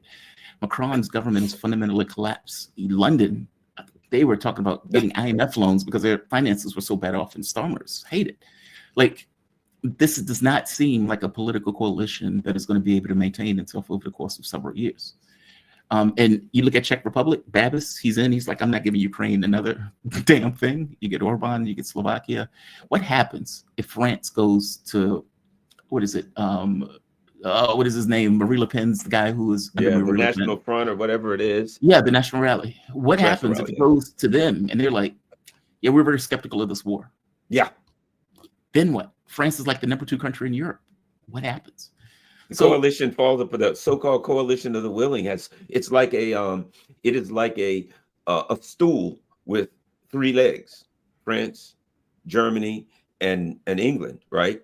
If one of those legs fall, you ain't got a stool anymore. And see, that's the other part. All 3 of them don't have to fall for the Russians. Only one, and France is the weakest one. And if that one falls, the coalition, the stool can't stand anymore. Yeah. No, the strategy is working. It's what they call black swan events, those things that you can't necessarily see around the corner with. But no, the strategy does seem to be working. Do you think that Putin actually, I don't want to say trust, but believes that there is, like, for example, under the Biden administration, there was no relationship. It was zero. Nothing was taking place. And as you point out, that ultimately, and I think I may even agree with you, that Donald Trump, if he could unburden himself without being blamed for the war, like if he could just magically say, this is over with and I'm out, without looking bad and without accepting a surrender, which is what he would have to do. Do you think that Russia knows that, which is the reason why they continue this diplomacy facade? Or do you think they do the diplomacy facade because, from their point of view, this is the angle to which they want to face the world? Hey, we're open for a deal. We want to make negotiations. Those guys don't want to negotiate. And I know this is getting into their mind on some level. So fair enough, that's a little bit difficult to do. But there is grumblings in Russia about Putin doing that. But as you point out, there's a reason for it. I'm curious if there's a reality underneath that where Putin, the diplomat, is still trying, kind of like people trying to come to Jesus and say, look, are you stupid idiots finished? Are you done? Can we call this a day? Or do we have to keep going? Like, meaning, do you think there's an underlying reality to that? Or for all intents and purposes in their minds, we just have to take over Ukraine. We're never going to get to deal with these guys. Well, I hate to always be caught up in analogies, but I love to do it. To me, it's like the mother who has a son, the parents, and he's an ne'er-do-well, he's an addict, he's stealing, he's all these kind of things, right? And they're like, oh, we'll never be able to bring him around. But if our son ever gets himself straight, we'd love to help him get his life back together. Yeah. Right. But it just seems like he'll never do it. He'll never do it. But if he ever does, we'd love to have our son, get on. And sometimes, and we've all known people in our lives who, had alcohol problems or addiction problems. And at some point, maybe they hit rock bottom and they turned around and their loved ones around was like, great, and helped them up and boom. I have a cousin like that, right? I've often talked about him. He was a ne'er-do-well and met a nice girl and she straightened his life out and off he went, right? Great thing. Wonderful story. She saved him from himself, right? But some of them don't. And they continue down the road and alcoholism or whatever, and their relationships are screwed up and they die with, their liver falls apart, right? I think the Russians are like, you know what? The door's open. And if an opportunity comes, we don't ever want to close the door. The thing is this, it is critical for the countries with the two, these gigantic nuclear arsenals, and of course, these gigantic economies and all of these things they have to offer. It's critical that they always have a door open for talking. It's dangerous if they're not talking. So I think the Russians' position is we always want to talk to the Americans. We don't trust them. We'll keep it on link, but it's wise for us to talk to them and to have a constant conversation to them. We don't trust them. Sure. They're up to no good. Fair enough. But we're better off to talk to them than not. And so I think it's like they're always going to try to keep the door open. They always want to have discussions. They always want to be talking. And then if something should open its door, one little thing opens its door, they'll take it. Yeah. Say, okay, yeah, we'll do that. And then if it's something else that doesn't work, they won't do that. I think it's wise to always keep the door of diplomacy open. It's the difference between pure hardcore cutthroat rationality. Like people are like, gosh, Israel's evil. Why does Russia even talk to them anymore? Well, 20% of Israeli Jews are Russian. They got to keep their consulate open. Number one, what just happened? Apparently the Israelis were like, hey, we want to talk to you about the Iranians. Yeah, we can be a go-between there. See what I'm saying? So while the rational and those of us are like, yeah, they're evil, why would you talk to them? Diplomatically speaking, maybe at some point they can use their relationship with Israel, having a good relationship with Israel. They know who Israel is, but they can use that relationship to benefit them. So the Israelis come to them and say, can we do this, or we talk about this or that? So there's a cold rationality to the Russians that I think is admirable to me. It's very admirable to me, a person that can put their good and bad, right and wrong aside and say, you know what? We're ready for this, to do things that benefit us, even if we got to talk to the devil himself. If we can get a little bit of advantage from talking to the devil himself, we'll do it. Yeah. Something about that I like. It's like they're professional diplomats, especially Lavrov, in the way that they operate. And Putin also, since you mentioned Israel, I guess this can be the last thing. What did you think of that Gaza summit? I don't even want to call it a peace summit, but the Gaza quote unquote peace summit that Donald Trump threw like it was a campaign rally. Give me your thoughts on that. Again, we see that Trump was always a bit unhinged, but it seems to me, he's kind of losing it. You know what I mean? Everybody, you're looking at him and you're like, I watched him. We can say he's a jerk, he's a madman. We can say whatever we want, but I watched him the first 4 years. And though I disagree with his policies, the first 4 years, he was a lot sharper than he is now. He was even more rational. He could make more sense. He could have a talk and you'd listen and you may not agree with it, but you'd listen to him talk for 20, 25 minutes and you'd say, well, I don't agree with it. But there's a couple of jokes in there that would make you laugh. Yeah. And there was some stuff in there that you seemed like kind of sensible, and then stuff that now he's just unhinged. He just starts wandering and talks about things that are completely absurd. So I think part of it was the U.S. foreign policy, as much as Donald Trump can seem to control it, is reflecting Donald Trump's cognitive abilities and the fact that he's fallen apart. The U.S. foreign policy looks like Donald Trump. Yeah. You know what I mean? It's irrational. It's they jump from one thing to the next. Hey, we're going to do this to Iran. Oh, look, there's Venezuela. Doggone it, we're getting Venezuela. Ooh, hey, China, we'll fix you. We'll do that. You know what I mean? It looks like Donald Trump's mind. We're going to do this. No, what the hell are they going to do with Venezuela? They got ships sitting off the coast of Venezuela. They're threatening Venezuela. We're going to go to war with Venezuela. But they can't really, because, boy, what a disaster if you try to go to war with Venezuela. Disaster. At the same time, you may go to war with Venezuela. China's cutting you off. So you can't build any more missiles if you shoot them at Venezuela. You know what I mean? And at the same time, you're threatening Russia. We're going to give you Tomahawks. Oh, by the way, we can't build any more Tomahawks. So we're going to give the last few we have, and then we'll be out. Yeah, it's absurd, but it looks like the foreign policy looks like Donald Trump. It is unhinged and just amateurs. God, you're seeing amateurs. They can't even make a deal, because they can make something that looks like a deal. Yes, we've got a peace plan. It looks like a deal on the surface, but underneath of it, it's like the Russians. The Russians would say, let's sit down, and they're going to work out all the details, the little teeny details. And then the two big guys, Putin and whoever, are going to come together after Lavrov and his massive staff of foreign ministry have put together every little detail, dotted every I, dotted every T. And then the two bosses come in and they, sign they have the ribbon signing ceremony. That's the way it's normally done. The Trump people just come in and say, we got a deal. There's no there. There's nothing underneath it. And they just come in and sign it as though there was a deal. and then it falls apart because there's So no what do you- foundation under it. And right now, we got a Gaza deal. All they got, it's like everything you see Trump do. It's like, yes, let's have a big ceremony, and then we'll have a signing ceremony, and then we'll let the doves loose and pigeons and balloons and fireworks and firecrackers, right? But underneath it, there's nothing really there. It's So spectacle. there's It's just nothing politics and exactly. spectacle. Yeah, That's I mean, the word there's I'm no, looking for. but it seems to be that's our policy from here on out. Like the mechanics of a functional government just doesn't seem to be there. Like if you think about it for a moment, Trump says, "I want a Nobel Peace Prize because I've settled 10 wars." It's like, okay, dude, do you really believe that people believe that?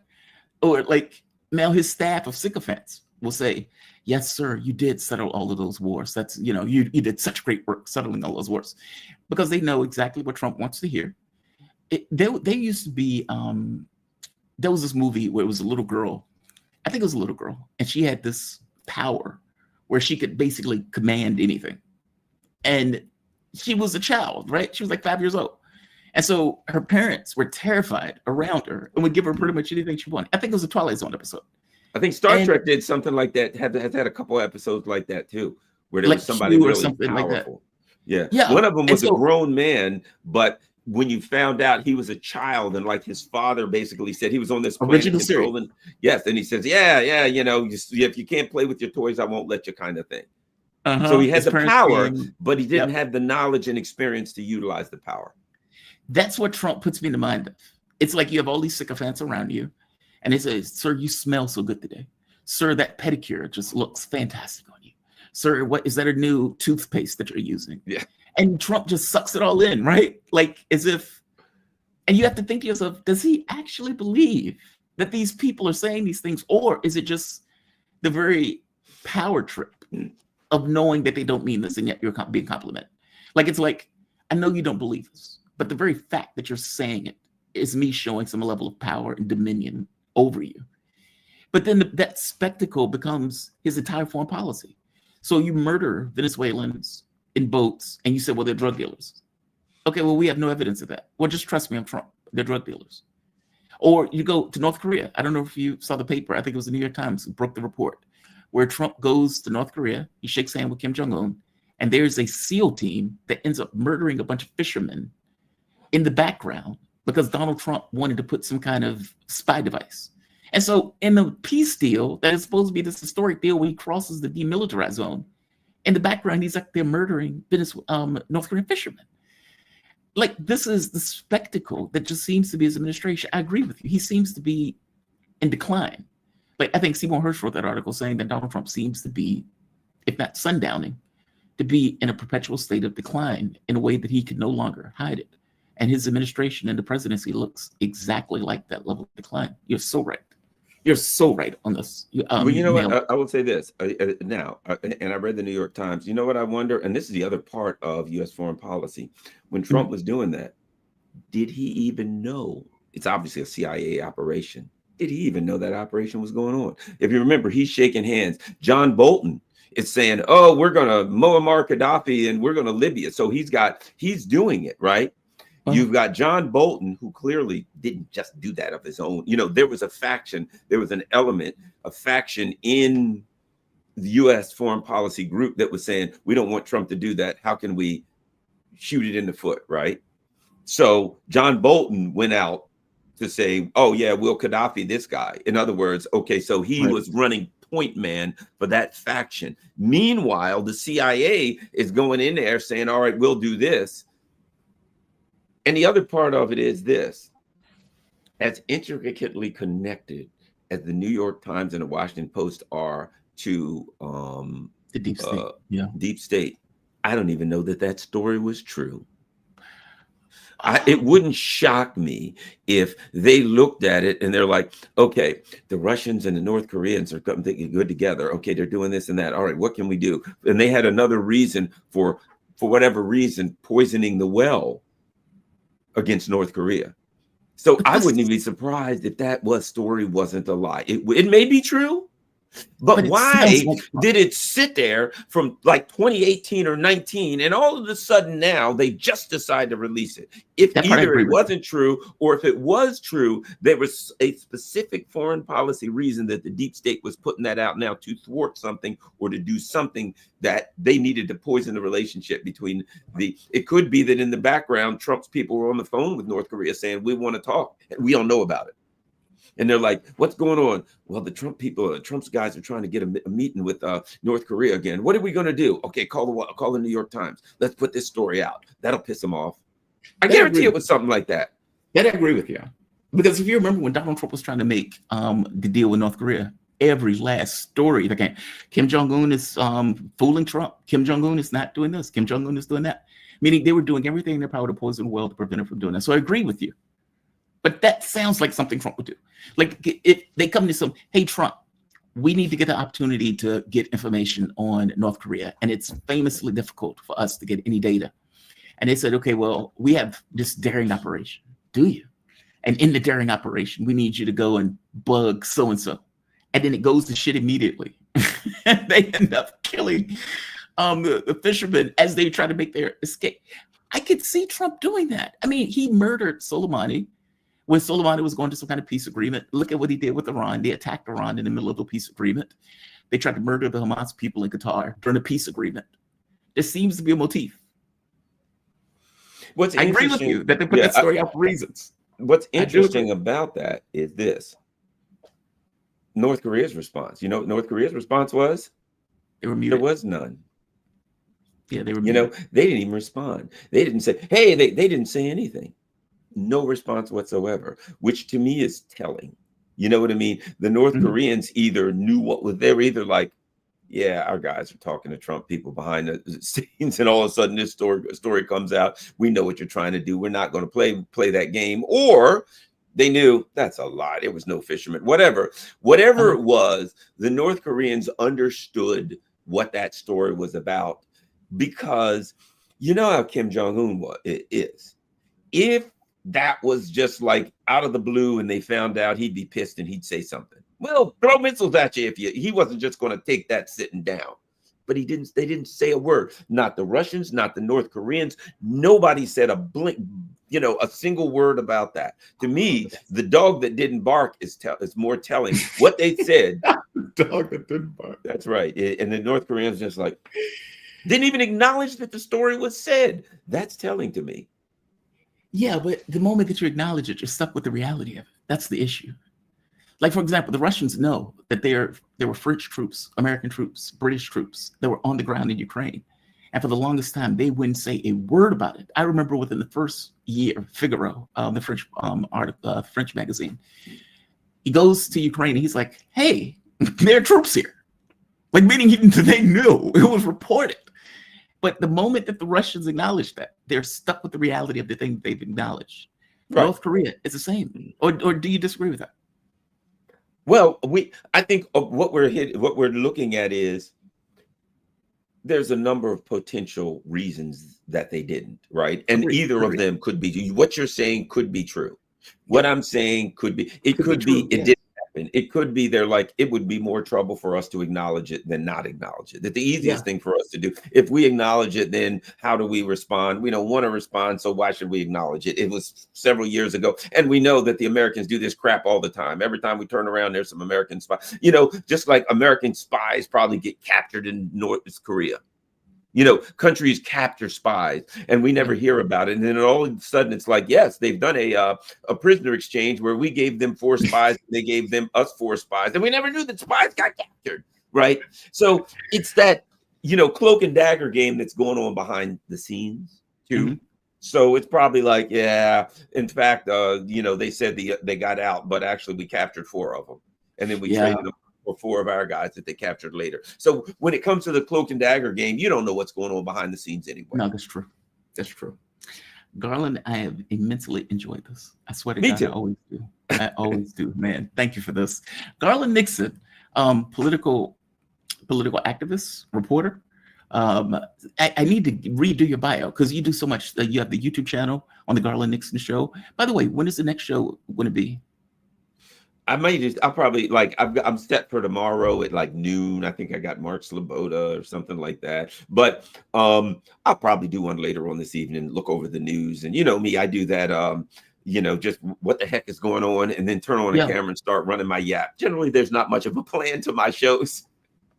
Oh, well, so probably later on today, I'm going to do something. I don't know what's going to be. I got a lot of stuff going on right now that I'm busy with that have taken me away from my channel. But yeah, later on the day sometime. Well, definitely check them out today. Oh, by the way, I think I'm going to be on the Duran tomorrow morning. Are you? Yes, be back on the Duran. Congratulations. Both of those guys are fantastic. Yeah, 8 a.m. Yeah, 8 a.m. Eastern time. Definitely check them out. The Duran is a damn good show. But I mean, I don't know that they're going to show it then. They may, because sometimes it's not going to be recorded. I don't even know. Okay, fair enough. Yeah. Fair enough. Okay, I got excited. I'm sorry, I got excited. Yeah. Look, congratulations on that. That's damn good. The Duran is a fantastic show, man. So congratulations on that. But at the very least, check you out tomorrow. Check you out this evening on Garland Nixon show. You didn't share it on this one. You have my complete permission to share it. So just as a giving a heads up. Yeah. Garland Nixon, thank you for this, man. I really appreciate it. All right, thank you. You be safe, man. Thank you. All right. All right. We have come to the end. Garland is fantastic. Garland is the one that got me started in radio. And he has my appreciation forever for that. Forever. I will drop dead with him having my deepest appreciation for it. I feel off about the show. I got to be honest with you. I feel off and I feel discombobulated. I don't like guests attacking my guests. I don't like guests attacking my guests. I hate that shit. That is a sore spot for me. Yeah, I can't do anything about it right now, but I'll have conversations. All right, let's go to chats. Revolutionary greetings. What is this? Says Mot Hotep Uru. Oh, I'm gonna butcher that. Naguvu, is that right? And this is RTYR Warriors. Thank you for that, RTYR Warriors. Definitely appreciate it. Let me try it one more time because I feel like I fucked that up. Revolutionary greeting, Mot Hotep Uru Naguvu. I have no idea what that means. I really wish you would have put what that means. I could be doing a curse or something. I'm going to take your word for it that that's a revolutionary greeting, and I appreciate you for it. Thank you. What is a Spark 6086? In 1942, Columbus sailed. No, I'm sorry.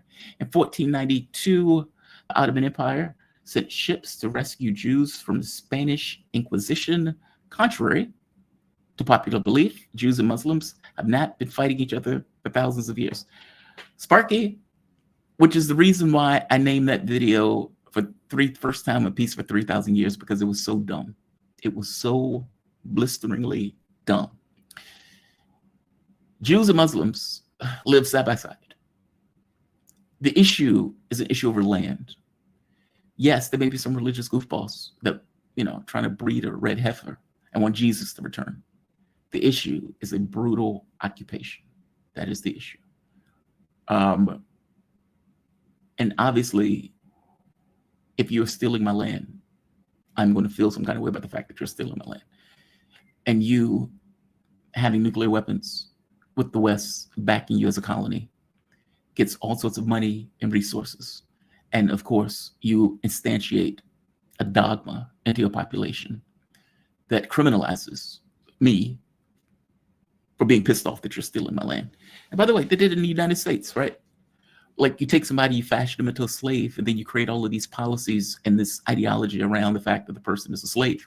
And so they have to be somehow inferior. They have to be somehow dumber. They have to be somehow in the position to which you fashion them to be into. And it's not just because you've done it through law, it's because it's somehow cosmic and ethereal. Same difference, just a different place to which they are doing it. Same difference. Sparky, you're absolutely 1000% correct.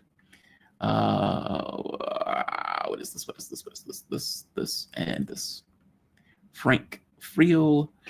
I wish Americans realized that they don't have to vote for either party, but they don't because education system is decimated. Frank, you are so goddamn right. It is a weird thing being in the States.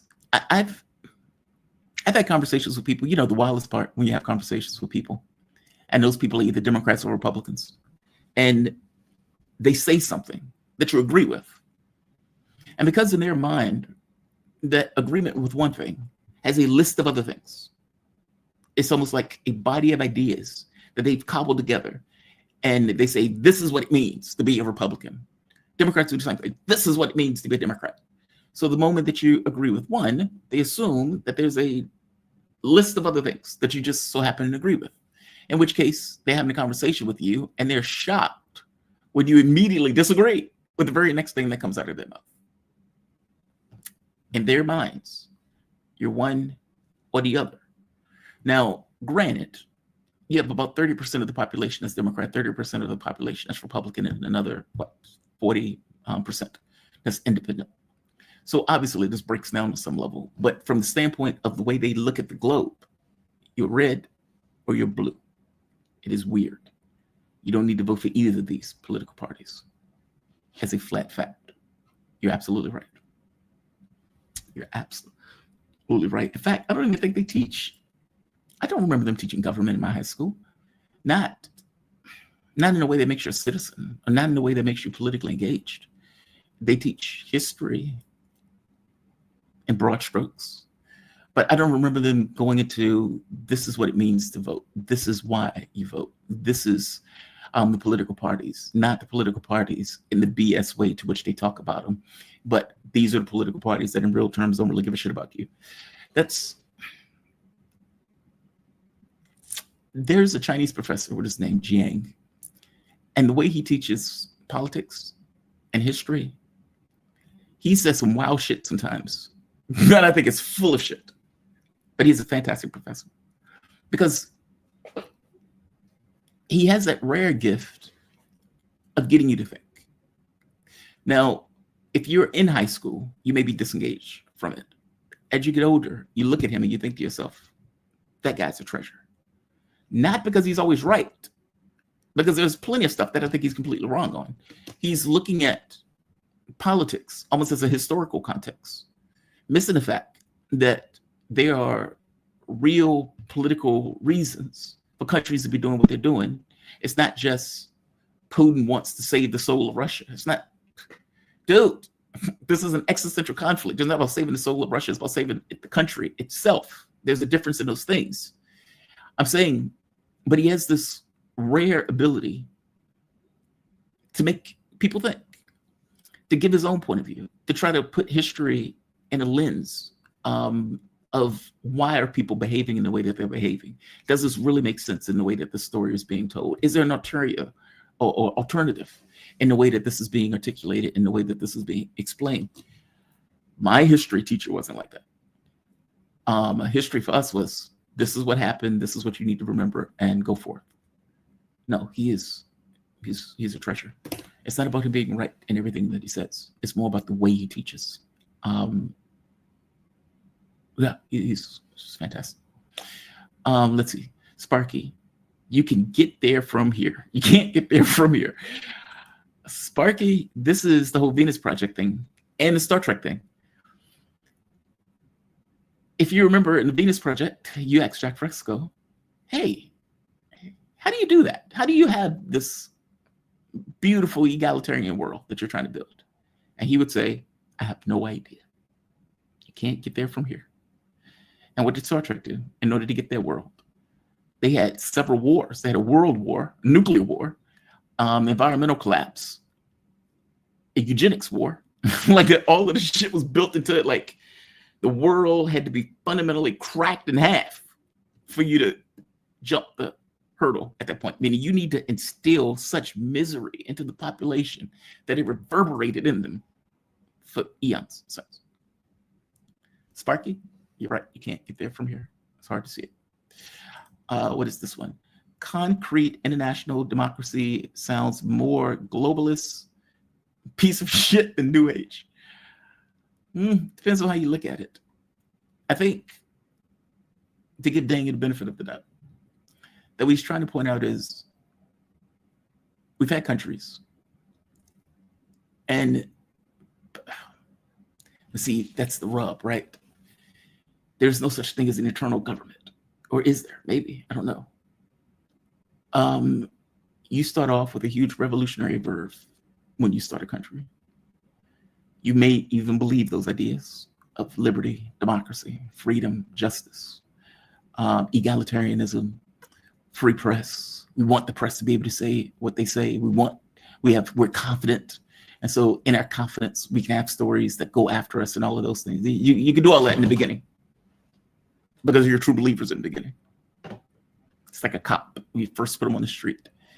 And he's like, well, I'm going to be here and do a good job. And I'm going to do the best for the people in the population. It's like, dude, I just need you to write tickets. I just need you to write tickets. Give that guy 15 years. What does that guy like? Is he still that spry person who just wants to do the right thing? Or is he a cynical asshole who's been dealing with the worst parts of humanity for 15 years and is just broken as a human being? I'm saying what may start off as this revolutionary government, this verve of sorts, becomes our political system like it is now. You have people who have just gotten, there's in Dune, an argument is made, I think it's God Emperor, that all governments need a religion. Now, he doesn't mean this in a religion in the sense of like worshiping Jesus. What he's trying to point out is that there needs to be a guiding principle. Otherwise, you end up with where we are. There's nothing guiding us. It's just profit. It's just self-interest. And because it's just profit and self-interest, then I have less reason to give a shit about you and just care about my own affairs and my own issues. And you have less reason to give a shit about me. Now, you can try to enshrine values in that. So when you're being raised, your mom can say, hey, you shouldn't punch little Johnny. You shouldn't steal little Johnny's money. You shouldn't steal from the store. You shouldn't do this. You shouldn't do that, which is fair and good. But those values are always rubbing up against an economic system and an ethos of individualism that eats away at whatever those values are. Maybe not in their entirety, but Lord knows you're pushing up against a society that's telling you something fundamentally different than the value set that you might have been raised with. How you start off may not necessarily be the way you end up in 200, 300 years. That revolutionary verve that you may have when you say, let's do this, we're going to do this. Okay, does your kid have that? Does your kid's kid have that? Does your kid's kid have that? And at what point do you look up and you just have a bunch of cynical SOBs who's looking out for their own self-interest in order to maximize their profit, to give themselves and their cronies additional money, to fuck over the population? Meaning, is it destined for all governments to end up effectively where we are now? Where people who don't have any notion of the revolutionary verve, who don't really give a shit about America in the real sense of the term or as a concept. They care about how can I maximize my own self-interest. If that is where you end up with a world government, that is terrifying. That is terrifying. By the same token, governments are just political fictions that allow an organization of energy to accomplish various objectives in a societal sense. It's like a machine. It can be whatever you want it to be, providing it accomplishes objectives that you needed to accomplish. There's no magic to it. It's not given by God. That's what the public come up with. And you can have a world that decides, in order to deal with the global issues that we have at our disposal, we need to be able to function together as a world. That doesn't necessarily mean a one world government, but it does mean a certain level of coalition building. I don't know how to do that. I don't know how to do that. I mean, on some level, the world would need to be common heritage, even if that's not. The moment that you get one country that says, this is mine, and another country that says, this is mine, and another one that says, this is mine, and one country needs something from the other country, and one country gets a little bit of advantage, then you're off to fuckery again. On some level, you may need common heritage, meaning the world is all of our possessions. It's not where one country owns the rainforest. It's a common heritage, even if the countries or if the world is not necessarily functioning as a one world government. There are different ways you can look at it. I'm going to try to give Daniel the benefit of the doubt because, none of it's real to me. So let's see. President Trump, people weaponized his ignorance by lying, leaving out facts, or otherwise misleading him. Mainstream media and globalists backed them up, reinforcing that bullshit in Trump's head. Garbage in, garbage out. Who's this? Sparky. How do you know that that's the case? How do you know, Sparky? Look, the reason I ask this is because people have a tendency to infantilize Trump. They effectively act as if he is entirely being maneuvered. Trump hired those lunatics that he has around him. Trump lies as easily as he breathes. It is very possible that Donald Trump was purely lying for public consumption. When Donald Trump is making that speech saying, 1.5 million Russians have died, etc., that number sounds strangely familiar, right? That's the number that was leaked for the number of Ukrainians that were killed or missing. So one of two things is true. Either Kellogg gave Trump a coloring book that had huge amounts of misinformation in it, and Trump was being misinformed, or Trump just lied. I have no idea which one it is. I don't give Trump the benefit of the doubt because Trump hired those people one way or the other. And it is very possible that Trump knows exactly what he's talking about. It is a very lucid thing for a president that was working with the Ukrainians in order to attack the Russian oil industry to say, hey, Russia's waiting in oil lines. Okay, well, why is he saying that? He's saying it because Donald Trump was related to the plan of trying to put Russians in oil lines. It just didn't work. It's very possible that Donald Trump is just lying. I don't give him the benefit of the doubt. I think he's just being infantilized. It's very possible that he knows. I just don't know. You could be right. I'm not saying you're wrong, but I'm not jumping to the conclusion that a habitual liar is not lying.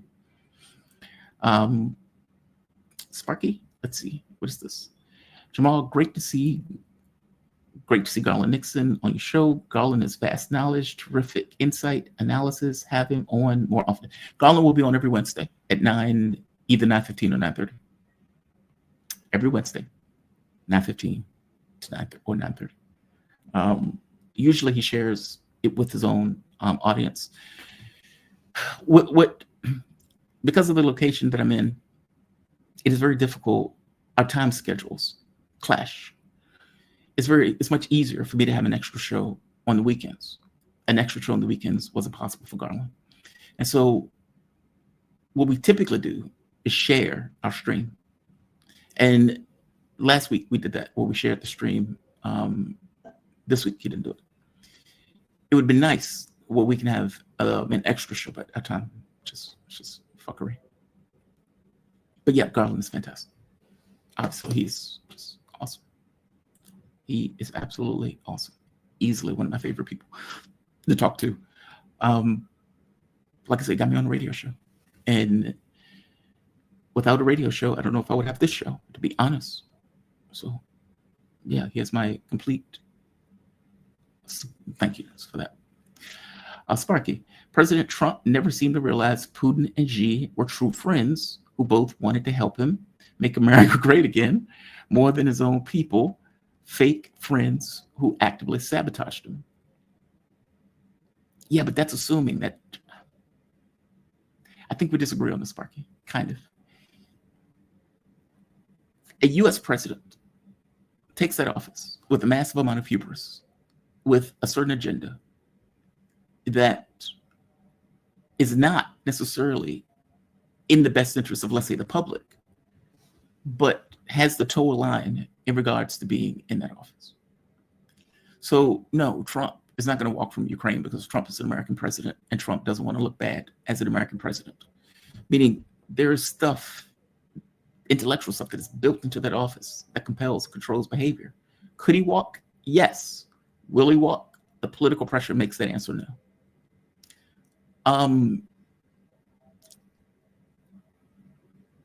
Donald Trump would have had to accept the loss from Putin. Now, he didn't need to escalate for President Xi. So let's put Xi to the side for a bit. Trump decided to do that. He wanted to have the tariff war. That was on him. But from the standpoint of Putin and the Russians, Putin obviously has responsibilities of his own in regards to Russia. Putin is not going to give anything to Trump that makes Putin or Russia or the sacrifices that was given in Ukraine to besmirch those sacrifices. Russia didn't start this war. Ukraine was overthrown by the US and by those European vassals that propagated, or at the very least precipitated, all of this. Meaning this is like a domino, one after the next fall. You can go back to William Burns' memo on net means net, where William Burns predicts all of this, even up to the point of a civil war that Russia was going to get involved in, which is exactly what took place. I'm saying that the only deal that Putin was ever going to give Trump was a document asking for his signature on a surrender.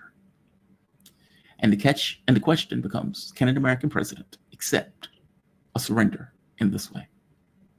That is a hard pill. The president can walk, that he can do. But any deal that he has to sign his name on is going to be, I, Donald Trump, surrender. And Donald Trump is not going to be able to do that. At least that's my take, Sparky. I could be wrong. Anytime someone says Israel is our only friend in the Middle East, I can't help but think before Israel, we had no enemies in the Middle East. The United States missionary, John Sheehan. So true. So true. So true. So true. Hell, if you remember when Israel was trying to overthrow, I think it was Israel and the Brits were trying to overthrow Nasser. Was it Eisenhower? I think it was Eisenhower got involved because Eisenhower didn't necessarily want the Middle East to turn against the United States. We have come so far from that. We have come so far from that. Sparky, Garland had a long association with the Duran. I did not know that. I did not know that. Luca, what's happening, Luca? You look thin. Are you sure you're eating? Luca, I have been eating too much. I've been eating too much. I need, no bullshit, I need to lose 10 pounds. When I was in Albania, my weight was perfect. And then I get here and it goes to fuckery. Goes to fuckery. So Luca, I appreciate that. You're too kind. But no, I need to lose some weight. In fact, part of the reason that I felt, that's too much information. I need to lose weight, Luca. Sweetie 906, remember, welcome to the show, sweetie. Welcome to the show. This is an odd day for you to join, but welcome to the show. Dr. Susan Jacob, hi Jamal, how are you doing today? You doing okay? I am doing better. I am in a bit of pain, but I'm okay. I have a huge lump on the back of my head that still hurts. But all things being equal, better. The shooting pains in my neck have subsided. My shoulder still hurts. I still have these kind of weird sensations. I probably had some kind of nerve thing. It will pass. It always passes.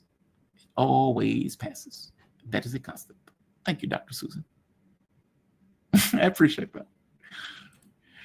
Sparky, I don't mean to make excuses for President Trump. I'm not saying you are. I'm not saying you are, Sparky. I'm not saying you are. I'm more pointing out that there was a period where Xi and Putin would have been an asset to MAGA. Would they? I don't know, Sparky. I mean, I don't know how that works. Like, obviously, Putin wanted to make a deal to end the war.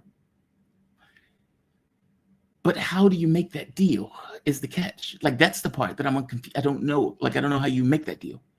How do you put lipstick on the pig and Trump goes out to sell that sexy pig?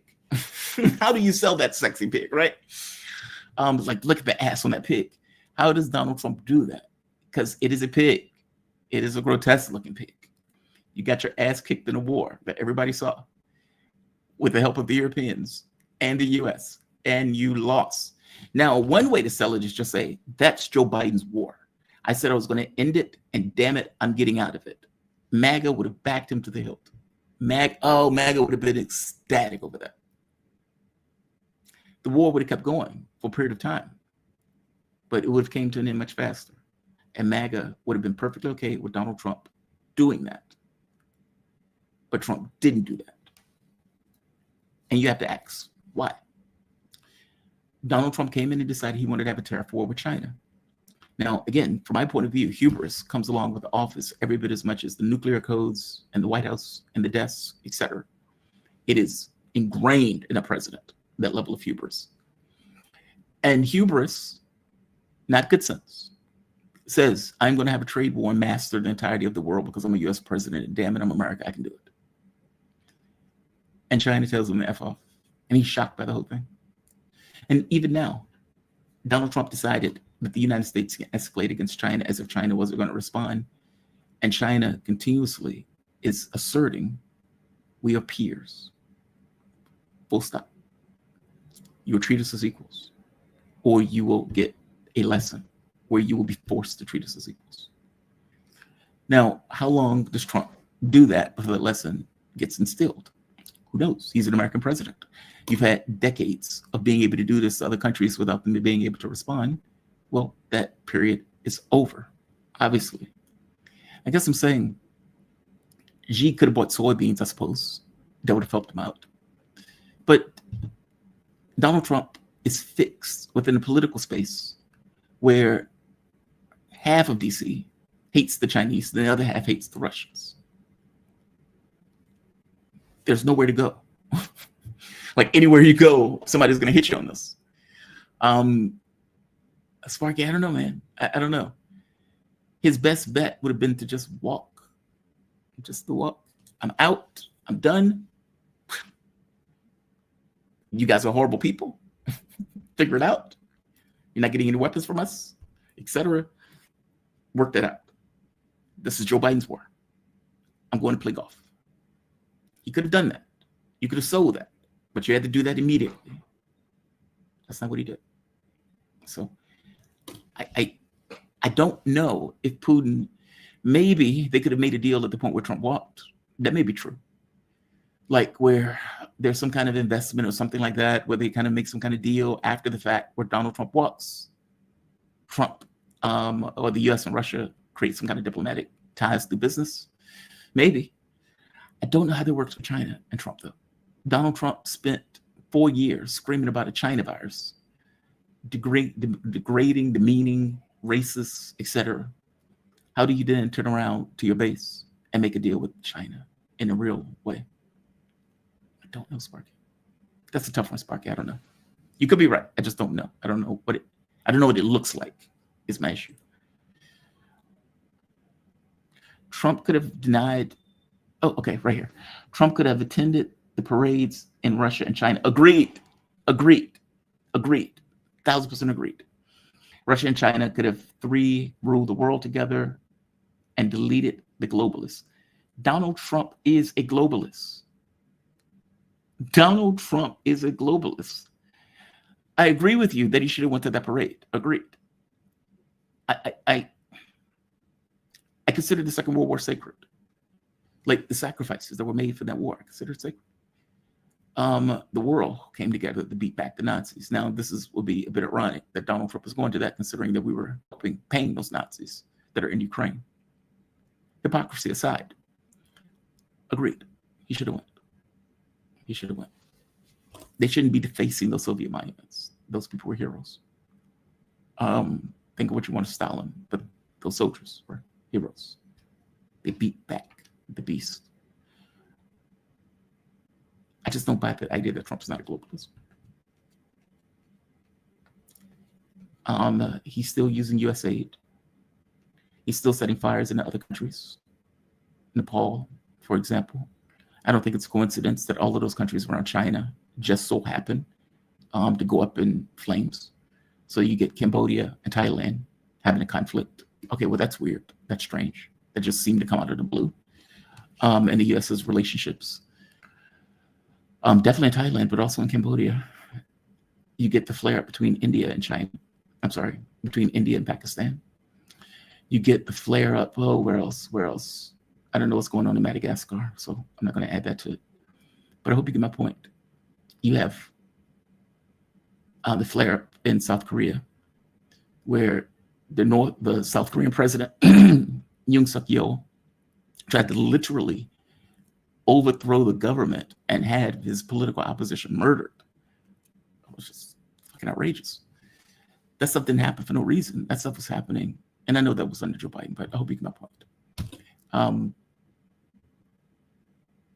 He's using similar instruments to accomplish objectives. I don't know, you could be right, Sparky, but I don't consider Trump not a globalist. I consider him a globalist. Ruled the sectors, but worked with each other as needed for the world. But see, that's the rub, Sparky. Do they have the same objectives? Does Russia, China, and the United States have the same objectives? I don't think they do. I mean, China and Russia are working in coordination because they have to deal with the United States. Trump comes in and wants to be a hegemon. Okay, well, maybe Russia doesn't want a hegemon. Maybe China doesn't want a hegemon. In fact, this multipolar device that is coming into play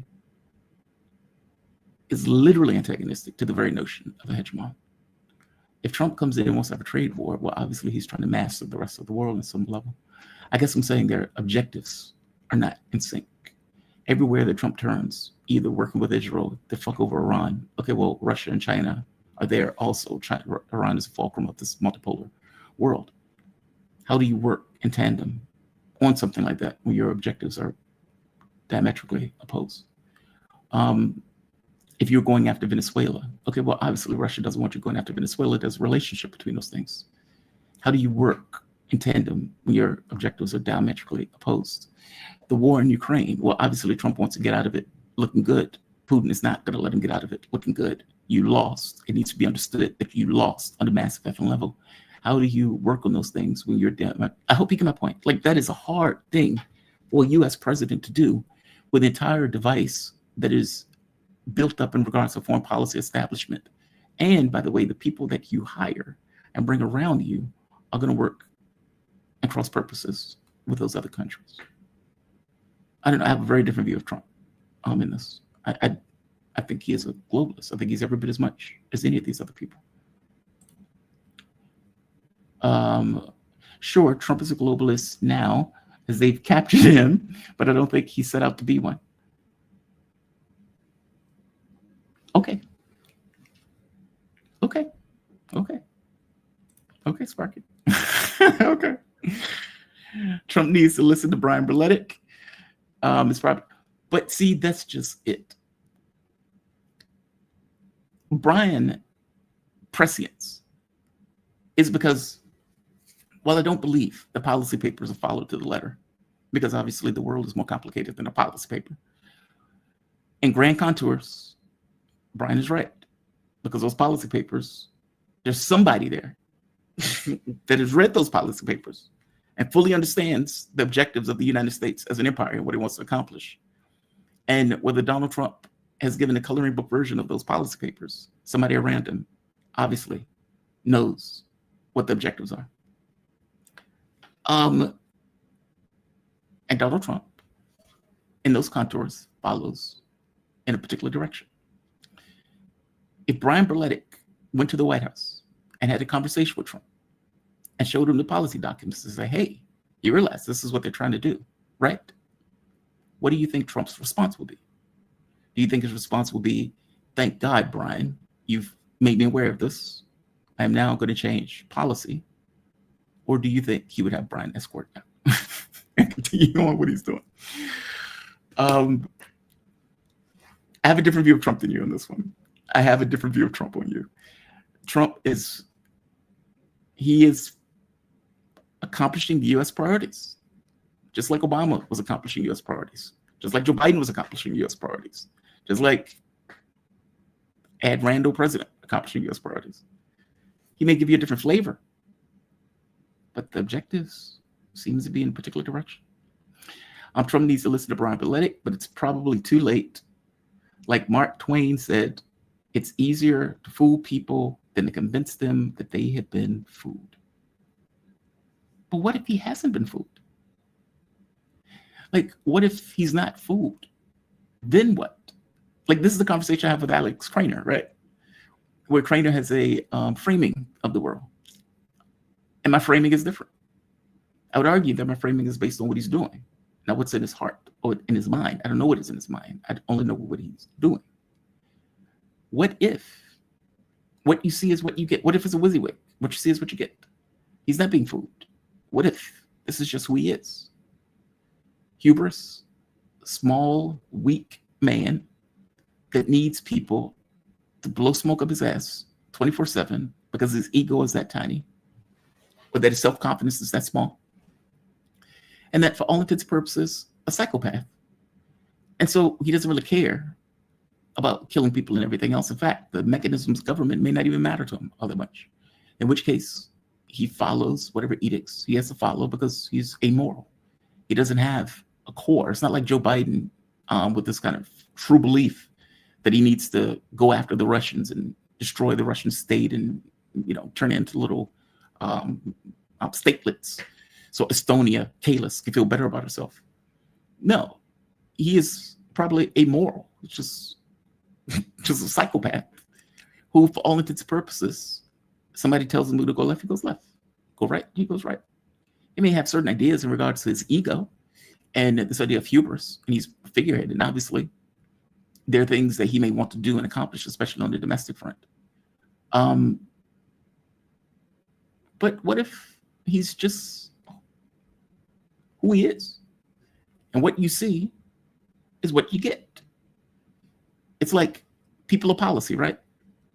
So who I hire for a particular position is going to give some context into what I want to accomplish. Kellogg, Rubio, Huckabee, Hegseth, like these people who are immensely unqualified for the job. Bondi, like these are the people who he hired. If people of policy, it seems like this is the policy that he wanted to enact. Witkoff is there, but Witkoff is a bit of a disappointment. Oh, there's more. One second. Luca Clemente. Is Sparky a millionaire? I have to dig pennies and nickels out of my vacuum cleaner to send you a super chat. Leave Sparky alone. Sparky's doing God's work. Sparky's doing God's work. Sparky has my deepest appreciation. Look, man, you guys help this show go. Can't do it without you. And you always have my deepest appreciation. I know I say it all the time, but it's true. There's no way to know what shows are going to be demonetized just because of the subject matter that we go with. So your help makes it work. And you have my thanks. Frankie Frio Chump is a donor. MAGA is a delusion. But see, that's the sad part, Frank. There are some people sometimes in these videos, and they would say, Jamal hates America. And it always confuses me when I see it. It confuses me because from my point of view, I'm a patriot. I am a make America great person. But I mean it in the literal sense of the term, not in the cultish nonsense, not in the make Israel great, none of that nonsense. I mean it in the sense that I want people's life to be upgraded. And I have this optimism that people can get along. People can function well. But I also am dark enough to realize that environmental circumstances often set the perspective of people. If you need to steal, kill, murder, et cetera, if reality has gotten to the point that is the reality to which you find yourself. And in our space, in our political environment, cynicism runs the day because the cynical perspective is often the one that's unfortunately right. I don't think it needs to be that way. And maybe you start with baby steps. Maybe you have a political revolution. Maybe you have something that, you know, Lazare is talking about where you have this political upheaval. Something fundamentally needs to change in order to reset the context to which we are operating. I don't get the sense that that is happening in a political sense with the political parties or with the elites who don't give a shit about us. I am a true make America great person. When I am pointing out that these people are sociopaths, I'm trying to point to a fire and said that there's something wrong in the context of that being a fire. When I'm pointing out that, hey, This government doesn't seem to work. This doesn't seem to be a rational act. Again, you're pointing something out, saying there's something wrong here. You're not the bad guy for pointing out that there's a fire in the house. You're the person that people should, at the very least, be acknowledging. So I don't fault the true believers that they thought that they were making America great again. They were delusional to believe that Donald Trump was going to be the guy to do it. Agreed. Some of them were misguided, just like a lot of people were misguided by Obama. Agreed. But maybe it's not a bad thing that they're being disabused of that. Maybe they'll be more cynical about the next politician. I know I just said it decried cynicism, but there is something to be said about looking at these people and realizing these people don't give a shit about you and holding that perspective and allowing a truth-based assessment to carry the day, as opposed to this belief that this guy is going to be some kind of messiah. Yeah, I don't know. I guess my point is, there are some cultists, there's some fascists, but there are some true people who actually believe in the whole thing of, hey, we're going to make America great. We're going to make healthcare great. We're going to do this. We're going to do that. We're going to do this. And it's like, dude, why do you think that? Some of them did. Some of them actually did, weirdly enough. Sparky, Trump's vanity is weaponized as much as his ignorance. Yes. Yes. But see, Sparky, I never know if he believed, like, when you are sitting at a table of a policy meeting and 20 people are blowing smoke well in your ass, like tongue and ass, person after person after person, like just gross. He obviously can't believe that stuff. And so then you think to yourself, okay, well, what if he does believe it? That's even worse, right? But I get the sense this is kind of like him asserting authority. I don't need you to believe it. I just need you to say it. And the very act that you're saying it is me showing dominance. You feel like you need to. And the very fact that you feel like you need to, whether you believe it or not, meaning truth in this case, doesn't matter. In fact, it's the fact that it's not true, which is the thing that I'm looking for. Blow smoke in my ass. Stick your tongue in my ass. That's what I need you to do, Donald Trump. I know you don't want to do it, which is the reason why I want you to do it. It's just like, I think it's fucked up. I could be wrong, but I think it's all fucked up. Sparky, whether President Trump is a fool or intentionally a globalist, the results are the same. Sparky, yeah, I guess so. I guess so. All right. We have come to the end. Your comments have all been censored. Your comments haven't all been censored. Sensible streamer, I saw your comment. Ew, that's not an image I want in my head. Ayana, that is not an image I want in my head either, but it kind of seems accurate. It kind of seems accurate. Break the wheel. Yes, break the wheel indeed. Dan Hooligan. But chicken and egg, right? How do you do it? How do you break the wheel? That's Game of Thrones, right? And in Game of Thrones, they end up in an oligarchy. At the end of the show, there's like, gotta break the wheel. They end up in an oligarchy. How could Magog do that? I don't know. Magog. That's a superhero thing. That's a Superman thing. Kingdom Come, I think. Sensible streamer. Assuming they were smuggling drugs, which isn't even proven. No, it wasn't. All Donald Trump did was hike street prices, which encourages other cartels. Okay, that's a cynical way of looking at it. Fair enough. That is one way to look at it. I invest in brainiac truth tellers like Jamal. It should pay off eventually, but I may not get to sit in the shade in the trees that I planted. Sparky, I don't think I'm going to get there either. I don't think I'm going to get to the promised land with you. But Sparky, you have my appreciation. I thank you for it. Look, that is a real cynical shit streamer. We don't know. Like, for one, that tiny boat, if you're taking drugs all the way to America, do you really do it in a speedboat? Do you? And do you really have what, like 4 or 5 people in that boat taking up space as opposed to having more drugs in the boat? Like, it makes no sense. It makes no sense. All right, I am going to end this. I am going to end this. I am going to say, like, you said Gog is biblical.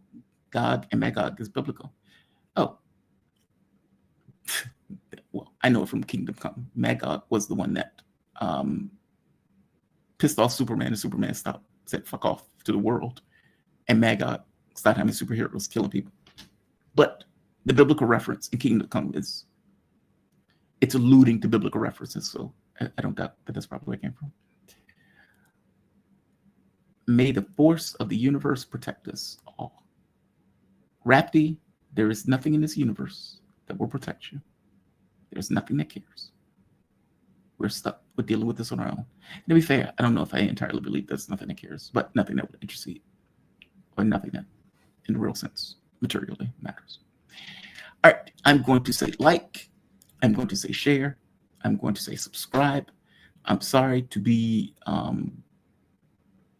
morbid on that. I just think we're radically alone. You guys have a fantastic rest of your day. What time is it? Damn, it's late. You guys have a fantastic rest of your day. Like, share, subscribe, support PayPal, Patreon, Super Chat, buy me a coffee. All of those things help. I want to thank all of you for your contribution today. Today was a very strange show. Dimitri has my apologies. Obviously, I didn't know that was going to take place. Obviously, I'm pissed off at it. I don't know what the fuck it is about Dimitri that sets people off. I love the guy. He's a fantastic guest. He's bright as a whip. His point was being mangled, which is why I guess I got very aggressive in getting that across.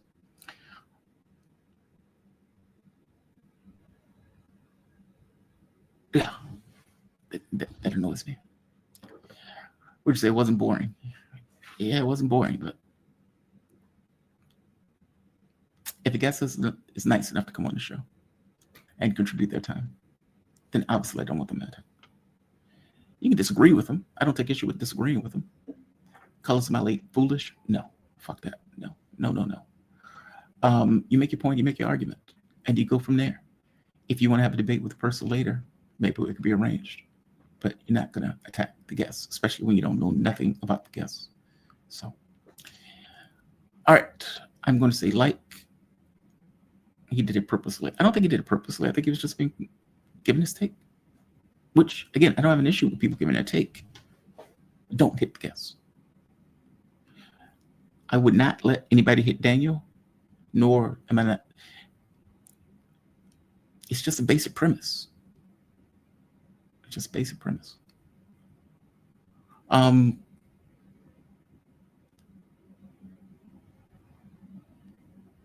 Yeah, I'm not getting back into it.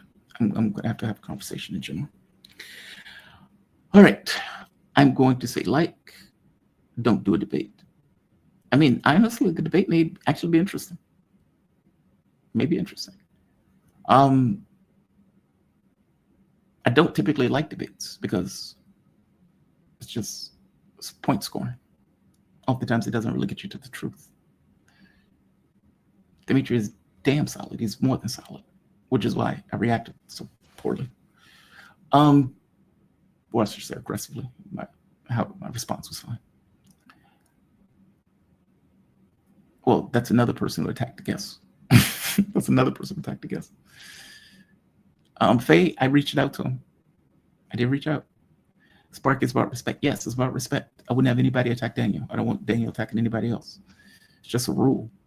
If KJ doesn't get that, then you know, that's on him. All right. I'm going to say like. I'm going to say share. I'm going to say subscribe. I want to thank all of you. I don't think Daniel's looking for the truth. He just has a point of view. Look, this show is not an echo chamber. I don't take issue with people having different points of view from mine. Daniel and I have argued the Israel thing once before. That's fine. If people can come away with the way they come away. The majority of the audience may disagree, with a particular guest. It's their purview to do so. Just like it's my purview to disagree with my audience or my guests or both. I appreciate a show like that. Providing it stays within a certain balance of conduct. And what I mean by that is don't attack the other guests. Don't attack the other guests. Don't do it. I don't take issue with somebody coming onto the show. I don't take the issue with, hey, I disagree with that guy. When Jim Jatras came on the show and he disagreed with Ray McGovern, he didn't call Ray McGovern foolish because he disagreed with Ray McGovern. It's like, dude, have some modicum of recognition that you could be wrong. I get you have a point of view, but the guy has a different point of view than you. The guy's bright, intelligent, and has been a warrior on this issue. Respect. It's not a bad thing. And yeah, I consider it foolish, too aggressive in hitting a guest when you know nothing about the guest. When I'm calling Kayla's dumb, I'm calling Kayla's dumb because she says stupid shit. And there are a litany of videos of her just fucking up history, fucking up, like having this kind of weird take on real world phenomena. I say it lovingly because I think she's damn attractive.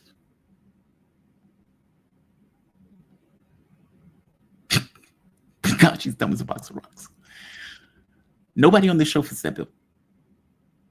Nobody. So it's like slow your roll. All right. I'm going to say like. I'm going to say share. I'm going to say subscribe. You guys have a fantastic rest of your day. And I will see you bright and early tomorrow morning. Have a good one. And shout out to all of you that donated. Thank you for that. Also, hit like and share the video. Be safe.